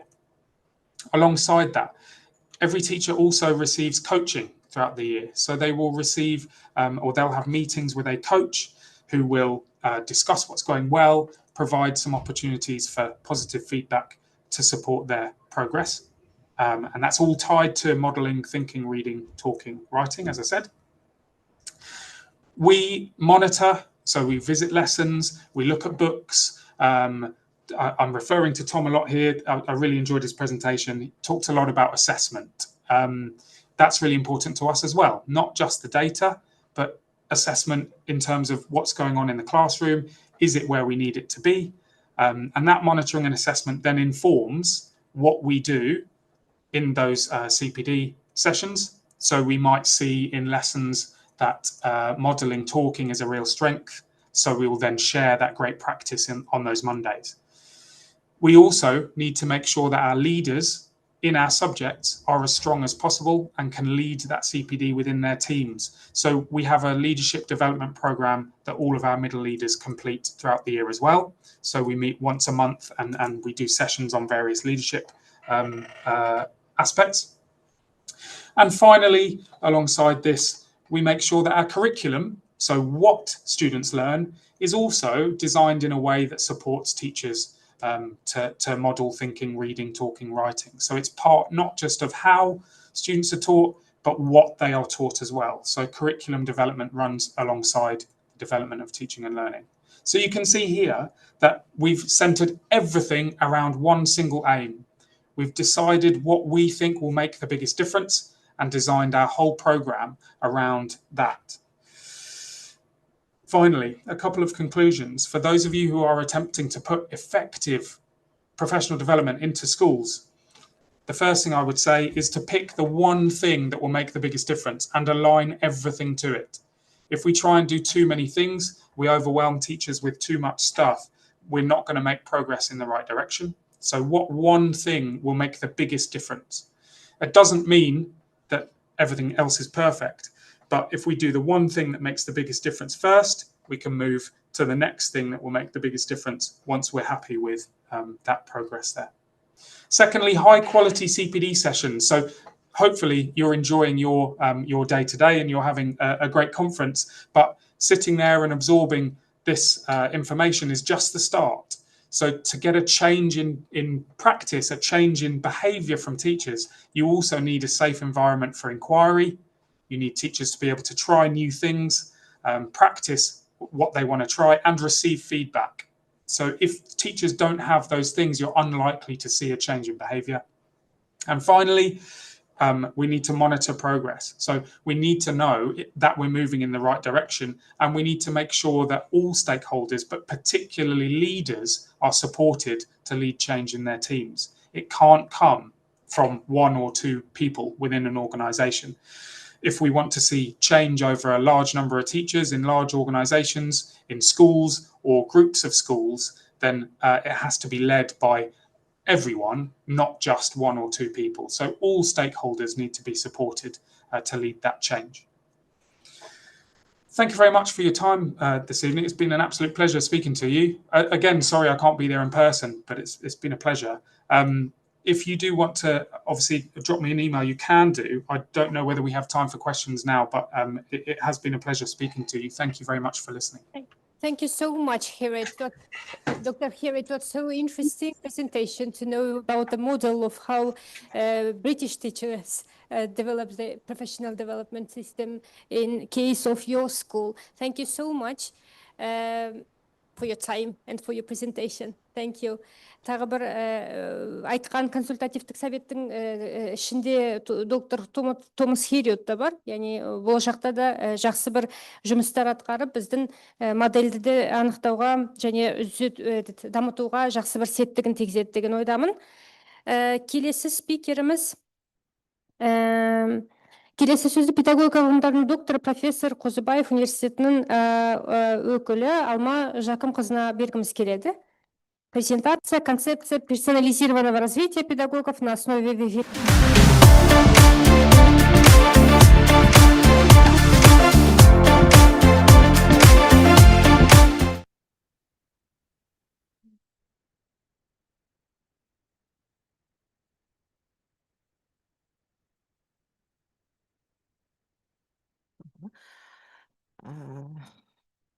William Copy. Айтпақшы, every moment my telephone with me. Сондықтан. Good afternoon, dear teachers, colleagues, scientists, and researchers. Our conference is impressive, pleasing, and gives hope for new insights into the topic of continuous professional development of teachers. After the informative and original speeches of our speakers at the plenary session, I would like to make my contribution to the discussion of such a significant topic in the global professional community. You have inspired me, and so I'm pleased to present the results of our research group, our consortium. Мы услышали интересную структурную организацию от спикера Томаса Харета. И позвольте представить нашу национальную тоже структуру, которую мы отработали в процессе исследования. Когда мы говорим, заявляем персонифицированное НПРП, когда мы заявляем непрерывное профессиональное развитие педагога CPD, Continuous Professional Development, то мы тем самым всем консорциумом заявляем нашу исследовательскую позицию. Мы уходим от традиционного повышения квалификации с его таким абсолютом, один размер подходит для всех, и, естественно, переходим к парадигме непрерывного профессионального развития педагогов. В том, что вы сказали, мистер Томас Кидли, CPD действительно самое сложное, самое трудное, объективно сложное. Это первая буква этой аббревиатуры НПРП, непрерывное профессиональное развитие. Это действительно так. Ваша мысль о том, что continuous как непрерывное развитие мы заменяем на непрерываемое развитие, очень интересно, я об этом еще буду долго думать, это очень интересная мысль. Но мы, думая тоже о том, как же все-таки добиться вот этой непрерывности профессионального развития, в своих исследовательских поисках мы начали с того, куда строить непрерывное профессиональное развитие. И строили его, естественно, в каждодневную текущую профессиональную деятельность педагога, для того, чтобы не было пропасти между тем, что педагог делает каждый день, и его профессиональным развитием. Мы обеспечивали и обеспечиваем наших педагогов для вот такого развития в условиях каждодневной педагогической деятельности, каждодневной практики инструментами, которые мы назвали стратегиями саморазвития. Более того, мы создавали среду, которая предполагает, что педагог наш будет интегрировать формальное, неформальное и информальное образование. Итак, были инструменты, была среда и было встроенное в каждодневную педагогическую деятельность непрерывное профессиональное развитие. И мы ждали, когда педагог начнет меняться в собственных глазах, когда он будет меняться на наших глазах, в глазах своих обучающихся. Но такого эффекта, такого ожидания мы не заметили, к сожалению, вот на первых этапах нашего исследовательского пути. То есть, либо педагог все-таки не отделял зерна от плевел, не отделял каждодневную текущую профессиональную деятельность от профессионального развития. Либо вот эти успехи, которые, возможно, педагог выделял для себя из каждодневной педагогической практики, успехи своего развития, были для него эпизодическими, не каждодневными. Либо он не мог объяснить себе, откуда берутся эти успехи его профессионального развития из каждодневной педагогической практики. Тогда мы поняли, что нужно идти дальше и искать более глубинный бэкграунд непрерывного профессионального развития. В своих исследовательских поисках мы нашли такой новый бэкграунд. Для нас это персонифицированная НПРП, персонификация. То есть это когда педагог понимает, что его непрерывное профессиональное развитие – это его же собственная забота о нем самом, о его карьерном росте, о его долгосрочных эффектах. Это его инвестиции в него самого. Это он должен очень хорошо понимать и не связывать успехи профессионального развития с тем, что скажет администрация школы, что скажет отдел образования или что скажут другие коллеги. Поэтому в рамках... Следующий слайд, пожалуйста. Следующий слайд, пожалуйста. Я буду регулировать. Итак, исходя из таких методологических установок, связанных с персонификацией НПРП, мы и разработали образовательные программы НПРП, то есть персонифицированного непрерывного профессионального развития. Это наша казахстанская, скажем так, структура организации профессионального развития учителей. Что в этих программах непрерывного профессионального развития педагогов? Прежде всего, это конструктивное согласование целей, причем цели, которые исходят из, правильно говорили все наши сегодняшние спикеры, подчеркивали, исходят из личных потребностей педагога. То есть тогда, получается, психология это называется чувствование цели. Это очень важно и для ученика, и тем более для учителя в его профессиональном развитии. Так вот, мы конструктивно согласовали цель и содержание, конструктивно согласовали инструменты и ресурсы, потому что сегодня тоже об этом говорилось. Очень важно, чтобы педагог чувствовал перспективу своего непрерывного профессионального развития. В контенте этих образовательных программ персонифицированного НПРП мы сбалансировали потребности, ожидания и, самое главное, возможности, чтобы, опять-таки, педагог в своем НПРП видел перспективу продвижения.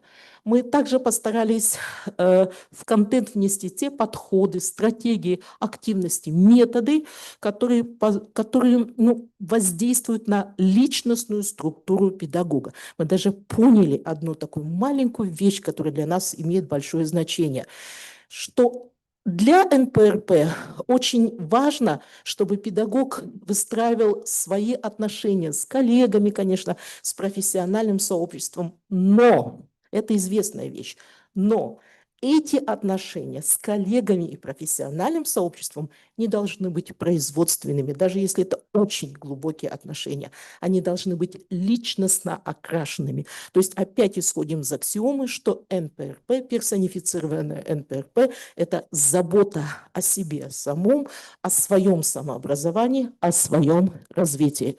В результате мы поняли, что наши образовательные программы персонифицированного НПРП работают на управление педагогом своим собственным развитием. Опять же, не администрация школы, не отделы образования, не ОРЛЕО или ЦПМ должны управлять этим развитием.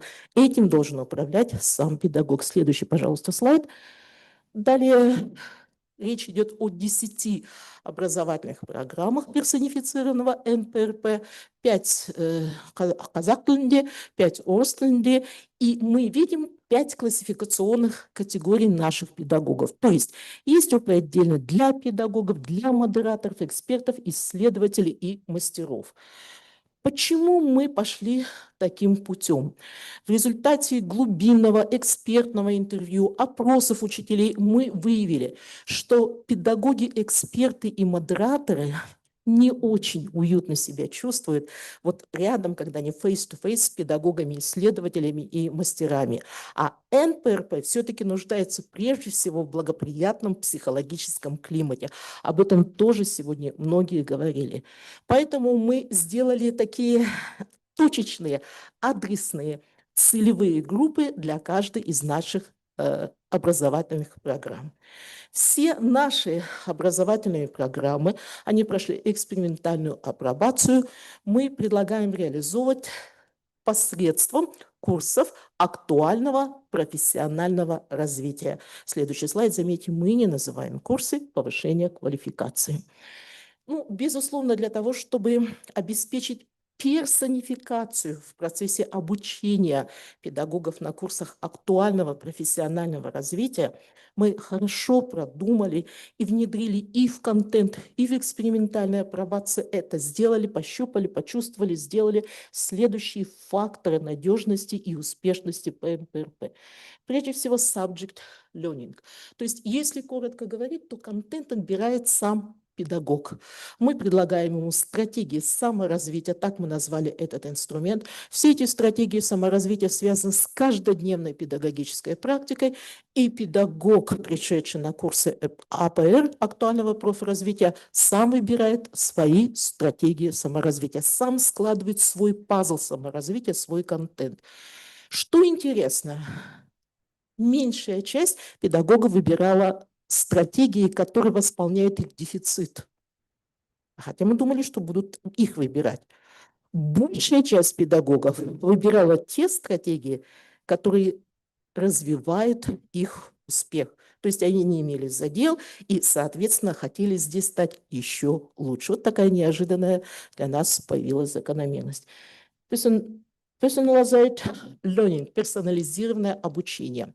Помимо того, что педагоги выбирают стратегии саморазвития на этих курсах, они отбирают комплекс учебно-профессиональных задач сами для того, чтобы реализовать эти стратегии в своей практике после курсов, да? И они отбирают продукты по результатам освоения саморазвития.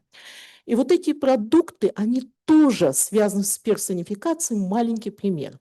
На одних из курсов таких слушатель готовила выступление свое для педсовета. Она захотела выбрать такой продукт. Это подготовка своего выступления на педсовете по своей дорожной карте подготовки ее к участию в конкурсе «Педагог года».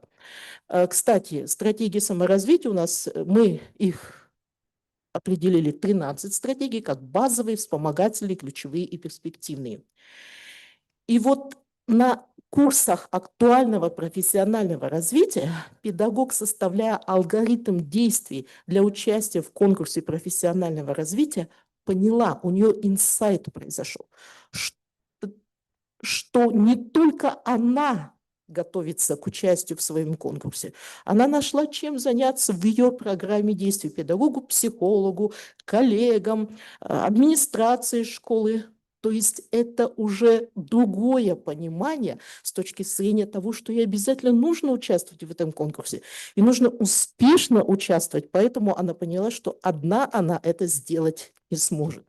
Что интересно, что те коллеги, которые слушали ее на педсовете, они с удовольствием впоследствии приняли участие в реализации этого алгоритма действий, потому что понимали, сегодня они участвуют как помощники, помогают своему коллеге участвовать в конкурсе «Педагог года». Завтра они сами, но уже как более опытные, более уверенные, становятся участниками данного конкурса. Self-guided learning – самоуправляемое обучение, саморегулируемое обучение. То есть когда педагоги выбирают не только стратегии саморазвития, не только комплекс учебно-профессиональных задач для освоения этих стратегий, не только продукты выбирают, но отбирают темпы своего обучения, выбирают формы обучения. В рамках курсов АПР мы предлагаем традиционные занятия с преподавателем, предлагаем фасилитационные сессии и предлагаем коуч-сессии. И педагог, обучающийся, сам решает, с какой степенью глубины он хотел бы погрузиться в освоение той или иной стратегии саморазвития.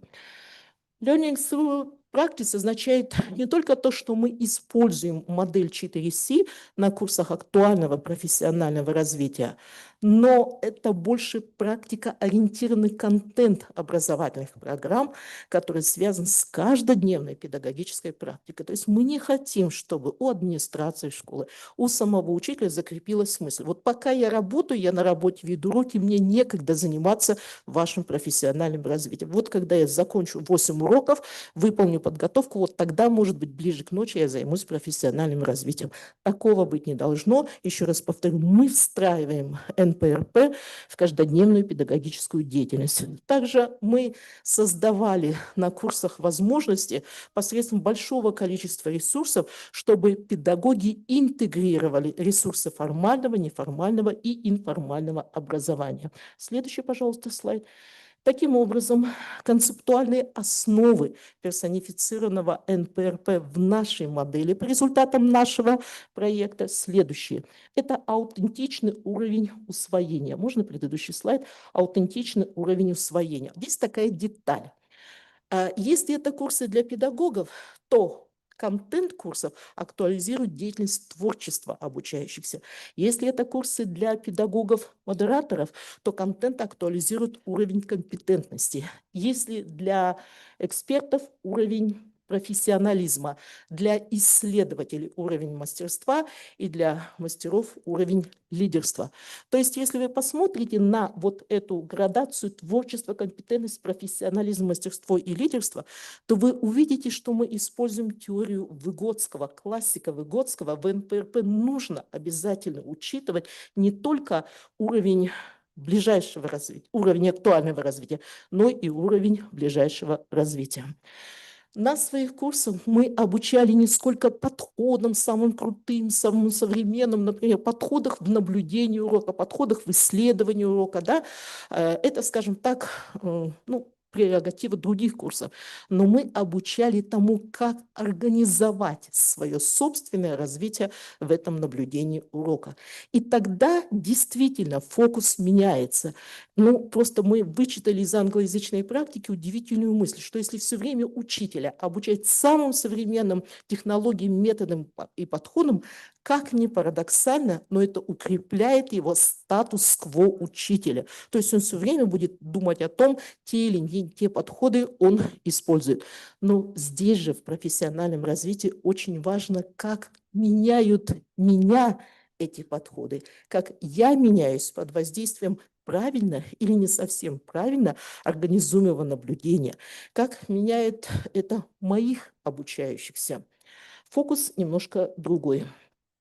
Гибкость нашего контента, я уже несколько раз об этом говорила, это стратегия саморазвития, базовые, вспомогательные, ключевые, перспективные и комплекс учебно-профессиональных задач. И этот комплекс, сегодня тоже об этом наши спикеры говорили, он гибкий, то есть можно менять, можно создавать разные пазлы, и это будет классно, потому что непрерывное профессиональное развитие не должно быть, ну, в общем-то, устойчивым на 10, на 15 лет. Оно должно быть все время гибко меняться. Субъектная позиция педагога, фасилитация и фасилитаторы. Это особое достижение, считаю, в нашем проекте, в нашем консорциуме, потому что одна из исследовательских групп нашего консорциума специально занималась фасилитацией. Сегодня говорили о фасилитации, о цифровой фасилитации. На наших курсах мы нашли таких фасилитаторов, потому что мы чутко прислушались к педагогам во время глубинного интервью. Наши педагоги, которые прошли неоднократно по много курсов повышения квалификации, говорили: да, тренеру РЛИО, ЦПМ – это хорошие ребята, они, в принципе, хорошо ведут занятия, но есть некая пропасть между педагогом и тренером, потому что тренер каждый день не разделяет с ним, скажем так, тяготы его педагогической жизни, и эта пропасть сохраняется. Да, это неплохо и даже хорошо, когда занятия на курсах ведут опытные педагоги, но у этих опытных педагогов нет такого глубокого уровня, методологического уровня освоения, обобщения, что делает учитель. Ну, думали и нашли вот такую золотую середину, поэтому на курсах актуального профессионального развития у нас появилась еще одна категория субъектов этих курсов – это фасилитаторы. Из числа опытных, авторитетных педагогов, сквал-категории исследователь-мастер. В нашем случае это были педагоги севера Казахстанской области, Павлодарской, Акмолинской области, которые не просто проводили фасилитационные сессии, которые подготовили себя к тому, чтобы проводить. То есть они разрабатывали ОМК, они участвовали в разработке образовательных программ, они прошли специальные курсы фасилитаторов. И мы очень рады, что сегодня на нашей секции выступал один из таких фасилитаторов, акмолинский учитель, кстати, здесь сейчас находится Кинцель Евгений Александрович, который был нашим фасилитатором, сегодняшний спикер, и который предложил интересную идею, об этой идее чуть позже. Рефлексия деятельности и рефлексия смысла. Мы балансируем, чтобы это не было бесконечной рефлексией деятельности. Что нужно применить для того, чтобы улучшить результаты? Мы все-таки гармонирует у нас рефлексия деятельности с рефлексией смысла. Я-то как от этого меняюсь? Почему я так меняюсь? Что это дает мне и какие долгосрочные эффекты могут быть? И мониторинг развития навыков профессионального развития во времени и пространстве. Сегодня тоже говорили о том, что, и вот буквально сейчас, и ранее, что в профессиональном развитии педагога очень важный такой долгосрочный эффект, чтобы педагог был настроен на то, что он управляет этим своим развитием не только на один учебный год, не только на одну четверть. Он может выстроить свою траекторию карьерно-образовательного роста. Но для этого его нужно научить замерять свои успехи и прогнозировать, как эти успехи отзовутся в его карьерно-образовательном росте. Поэтому мы и этому тоже обучаем, это тоже предусмотрено в контенте наших курсов. Следующий, пожалуйста, слайд. Следующий, пожалуйста, слайд. Итак, понимая, что непрерывное профессиональное развитие педагогов, тем более персонифицированное, оно учитывает лично освоенные цели педагога, что это дело очень точечное, очень адресное, очень индивидуальное, мы предлагаем и очень четко убеждены в своей позиции, что формат проведения курсов должен быть разнообразным, потому что он должен учитывать разнообразные потребности педагогов, разный уровень исходного НПРП. Мы сегодня говорим о том, что деятельность педагога усложняется. Во многом ее усложнение связано с разнообразием деятельности. Поэтому этому разнообразию деятельности педагога отвечает разнообразие форматов обучения на курсах актуального профессионального развития. Вы видите, синхронно, очно, дистанционно и смешанные. Но каким бы ни был формат обучения, нужно всегда думать о том, чтобы было большое количество онлайн-платформ, кейсов, интерактивных учебных моделей. Очень важны самые разные виды рефлексии, фидбэк, оценивания качества НПРП. Здесь я бы хотела чуть-чуть остановиться, потому что ваша мысль «Everybody of us is a linguistic teacher», ну, блестящая мысль. По базовому образованию я учитель языка и занималась психолингвистикой и очень хорошо понимаю, что для того, чтобы быть понятым, нужно, чтобы идущая в данном случае от меня логика изложения коррелировалась, в данном случае идущая от вас, психологии восприятия. Поэтому действительно, of course, everybody of us is linguistic teacher. Поэтому вот вашу мысль о том, что как бы не сказать так, чтобы педагог в такой необидной модели, что все реформы должны начинаться снизу вверх, и педагог стоит у этой платформы снизу, не было обидно, что он остался где-то в самом низу. Поэтому мы тоже контент курсов в МК разрабатывали таким образом, чтобы сошлись логика изложения и психология восприятия. Мы понимаем, что должны присутствовать высокие технологии. Мы также создаем психологический комфорт на этих курсах за счет педагогического дизайна. Не случайно одной из исследовательских задач в нашем проекте была разработка педдизайна, то есть комфортная, удобная упаковка, доставка и распаковка контента НПРП.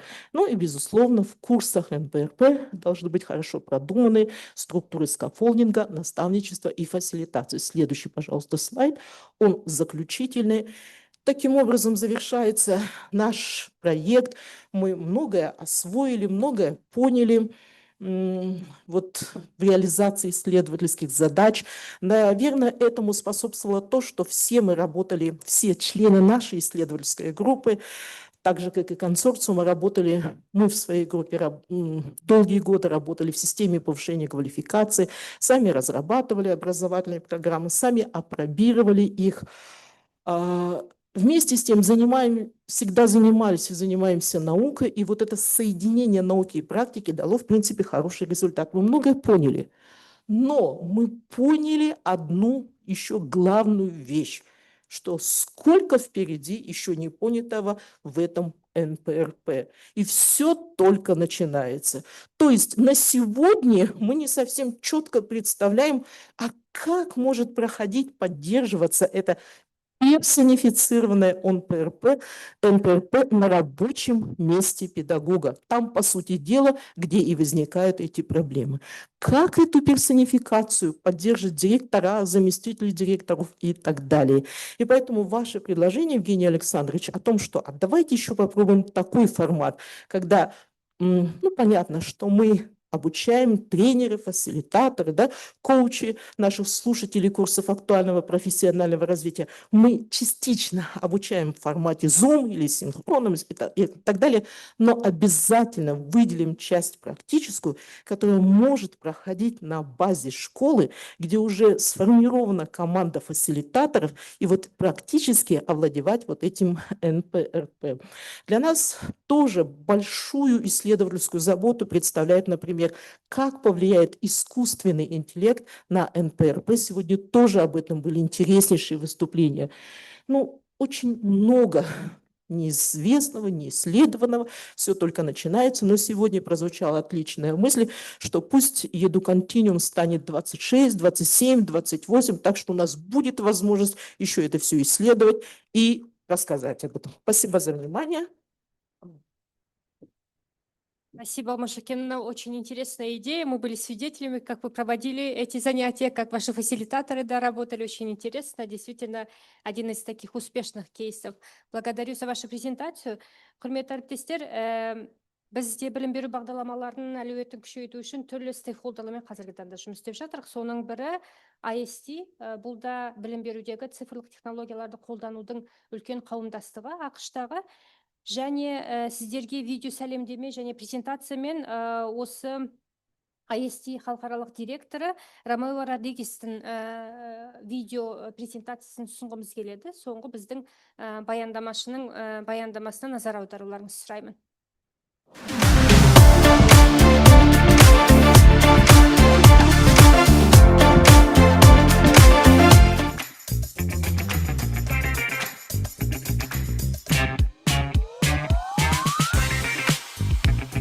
Жасанды интеллект негізінде білім берудегі технологиялық жаңалықтарға сай мұғалімдерді даярлау жүйесін белгілейді.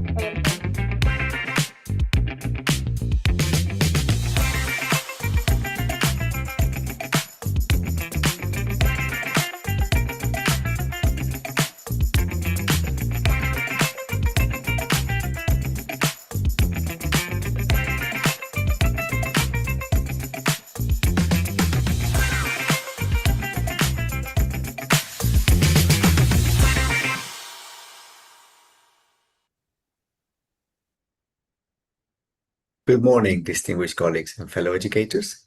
My name is Romeo Ramirez, and I am the Senior Director of International Partnerships at IST-ASED, that is the International Society for Technology in Education, the Association for Supervision and Curriculum Development. We are the largest non-profit focused on transforming education for students worldwide. It is my absolute pleasure to be here at EduContinuum 2025, and I want to begin by expressing my sincere gratitude to the organizing committee of the National Center for Professional Development, or LEO, for hosting this remarkable international conference. Kazakhstan's commitment to educational excellence and sustained improvement serves as an inspiration for educators worldwide. Today, we gather at a pivotal moment in education history.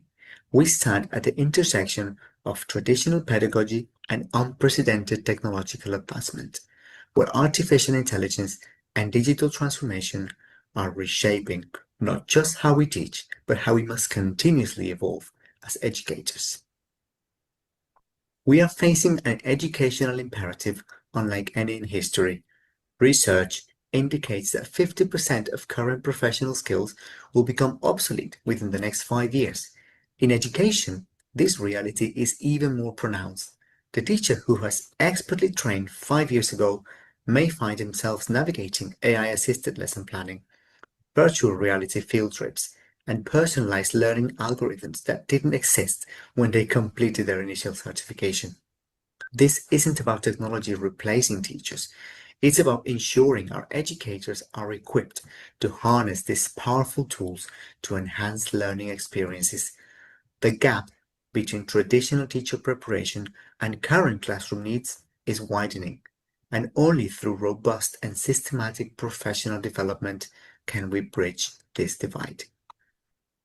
The paradigm of continuous professional development requires us to fundamentally rethink how educators grow throughout their careers.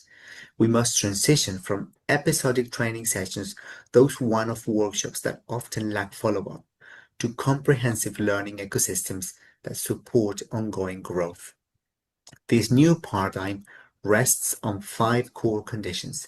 First, sustainable infrastructure that includes both technological resources and dedicated time for learning. Second, collaborative learning communities where educators learn from and with each other. Third, seamless technology integration that makes professional development relevant to daily practice. Fourth, evidence-based practices that ensure our development efforts actually improve student outcomes. And finally, leadership support at every level, from classroom mentors to national policymakers. The mechanisms for implementing this vision include micro-learning modules that fit into busy schedule, peer observation and coaching that builds collaborative cultures, action research projects that turn classrooms into laboratories for improvement, digital portfolios that document growth over time, and reflective practice protocols that deepen learning from experience. Let me be clear about the role of artificial intelligence in education. AI is a learning accelerator, not a teacher replacement. When integrated thoughtfully into professional development, AI can personalize learning pathways for educators, providing instant feedback on teaching strategies, as well as analyzing student data to inform instructional decisions. Consider these emerging applications. AI-powered platforms that recommend professional development resources based on individual teacher needs and student outcomes. Automated feedback systems that help teachers refine their questioning techniques, and adaptive assessment platforms that provide real-time insights into student understanding. Teachers are already using ChatGPT or any other generative AI tools to create lesson plans, to develop differentiated assessments, and even create professional development reflection prompts. The key is ensuring educators understand both the potential and limitations of these tools through structured, ongoing professional development. At EduContinuum, we have been working for decades to provide complementary frameworks that support this constant development paradigm. Our professional learning principles emphasize the whole child approach, ensuring that as educators develop technologically, they maintain focus on student well-being, engagement, and holistic development. Also, our globally recognized ESTI standards for educators define 7 key roles as both an empowered professional and a learning catalyst. They must become a learner, a leader, a citizen, a collaborator, a designer, a facilitator, and analyst. First, educators must continuously improve their practice by learning from and with others and exploring proven and promising practices that leverage technology to improve student learning. Then, educators must seek opportunities for leadership to support student empowerment and success and to improve teaching and learning. As citizens, educators inspire students to positively contribute and responsibly participate in the digital world.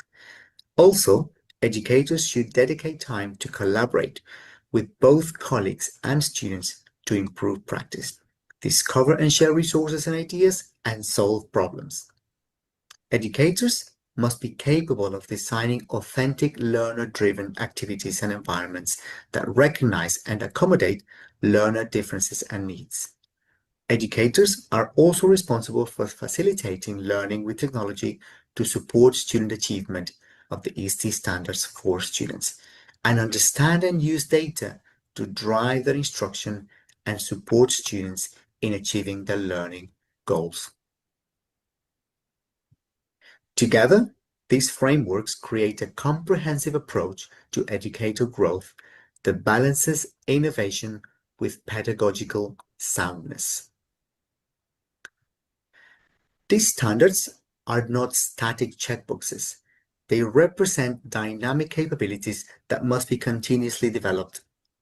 And I am pleased to share that we have formalized our collaboration with Kazakhstan's National Center for Professional Development, ORLEO, to localize the ESTI standards framework for Kazakhstan's educational context and provide comprehensive professional development for educators to adopt and implement the standards in their practice. We believe that this initiative will support the key actors responsible for driving education transformation in their respective environments.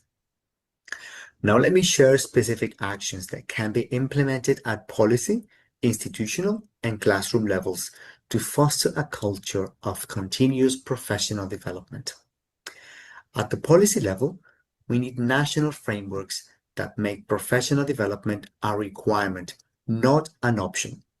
This includes establishing funding mechanisms specifically for ongoing training, creating career progression pathways tied to professional growth, and developing quality assurance that ensures development programs actually improve teaching effectiveness. At the institutional level, schools and regions must cultivate professional learning communities where educators regularly collaborate on improving practice. This includes implementing structured mentorship programs, creating innovation labs where teachers can experiment with new technologies, and most critically, allocating dedicated time for professional development, not as an add-on, but as an integral part of the teaching profession. At the classroom level, the most powerful changes often happen through small daily practices. This includes implementing regular reflection protocols where teachers analyze the lessons and student responses, establishing peer collaboration systems for sharing successful strategies, actively seeking and integrating student feedback into instructional decisions, and maintaining an experimental mindset that views each lesson as an opportunity to try something new. Success in professional development programs must be measured through multiple indicators: teacher efficacy and confidence levels, measurable improvements in student learning outcomes, rates and innovation adoption, and perhaps most importantly, professional satisfaction and retention rates. The path forward requires commitment at every level.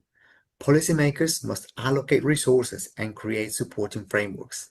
Educational leaders must foster cultures of lifelong learning, and individual educators must embrace the mindset that learning is not something that ends with certification, but something that defines the entire teaching career. As we conclude, I challenge each of you to identify 3 specific actions you can implement in your sphere of influence within the next 30 days. Whether you're crafting policy, leading an institution, or working directly with students, your commitment to continuous professional development will ripple through the entire educational ecosystem. The future of education depends not on the technologies we adopt, but on how well we prepare our educators to thoughtfully integrate these tools in service of student learning. Together, we can create educational environments where constant growth is not just encouraged, but embedded in the very fabric of how we approach teaching and learning.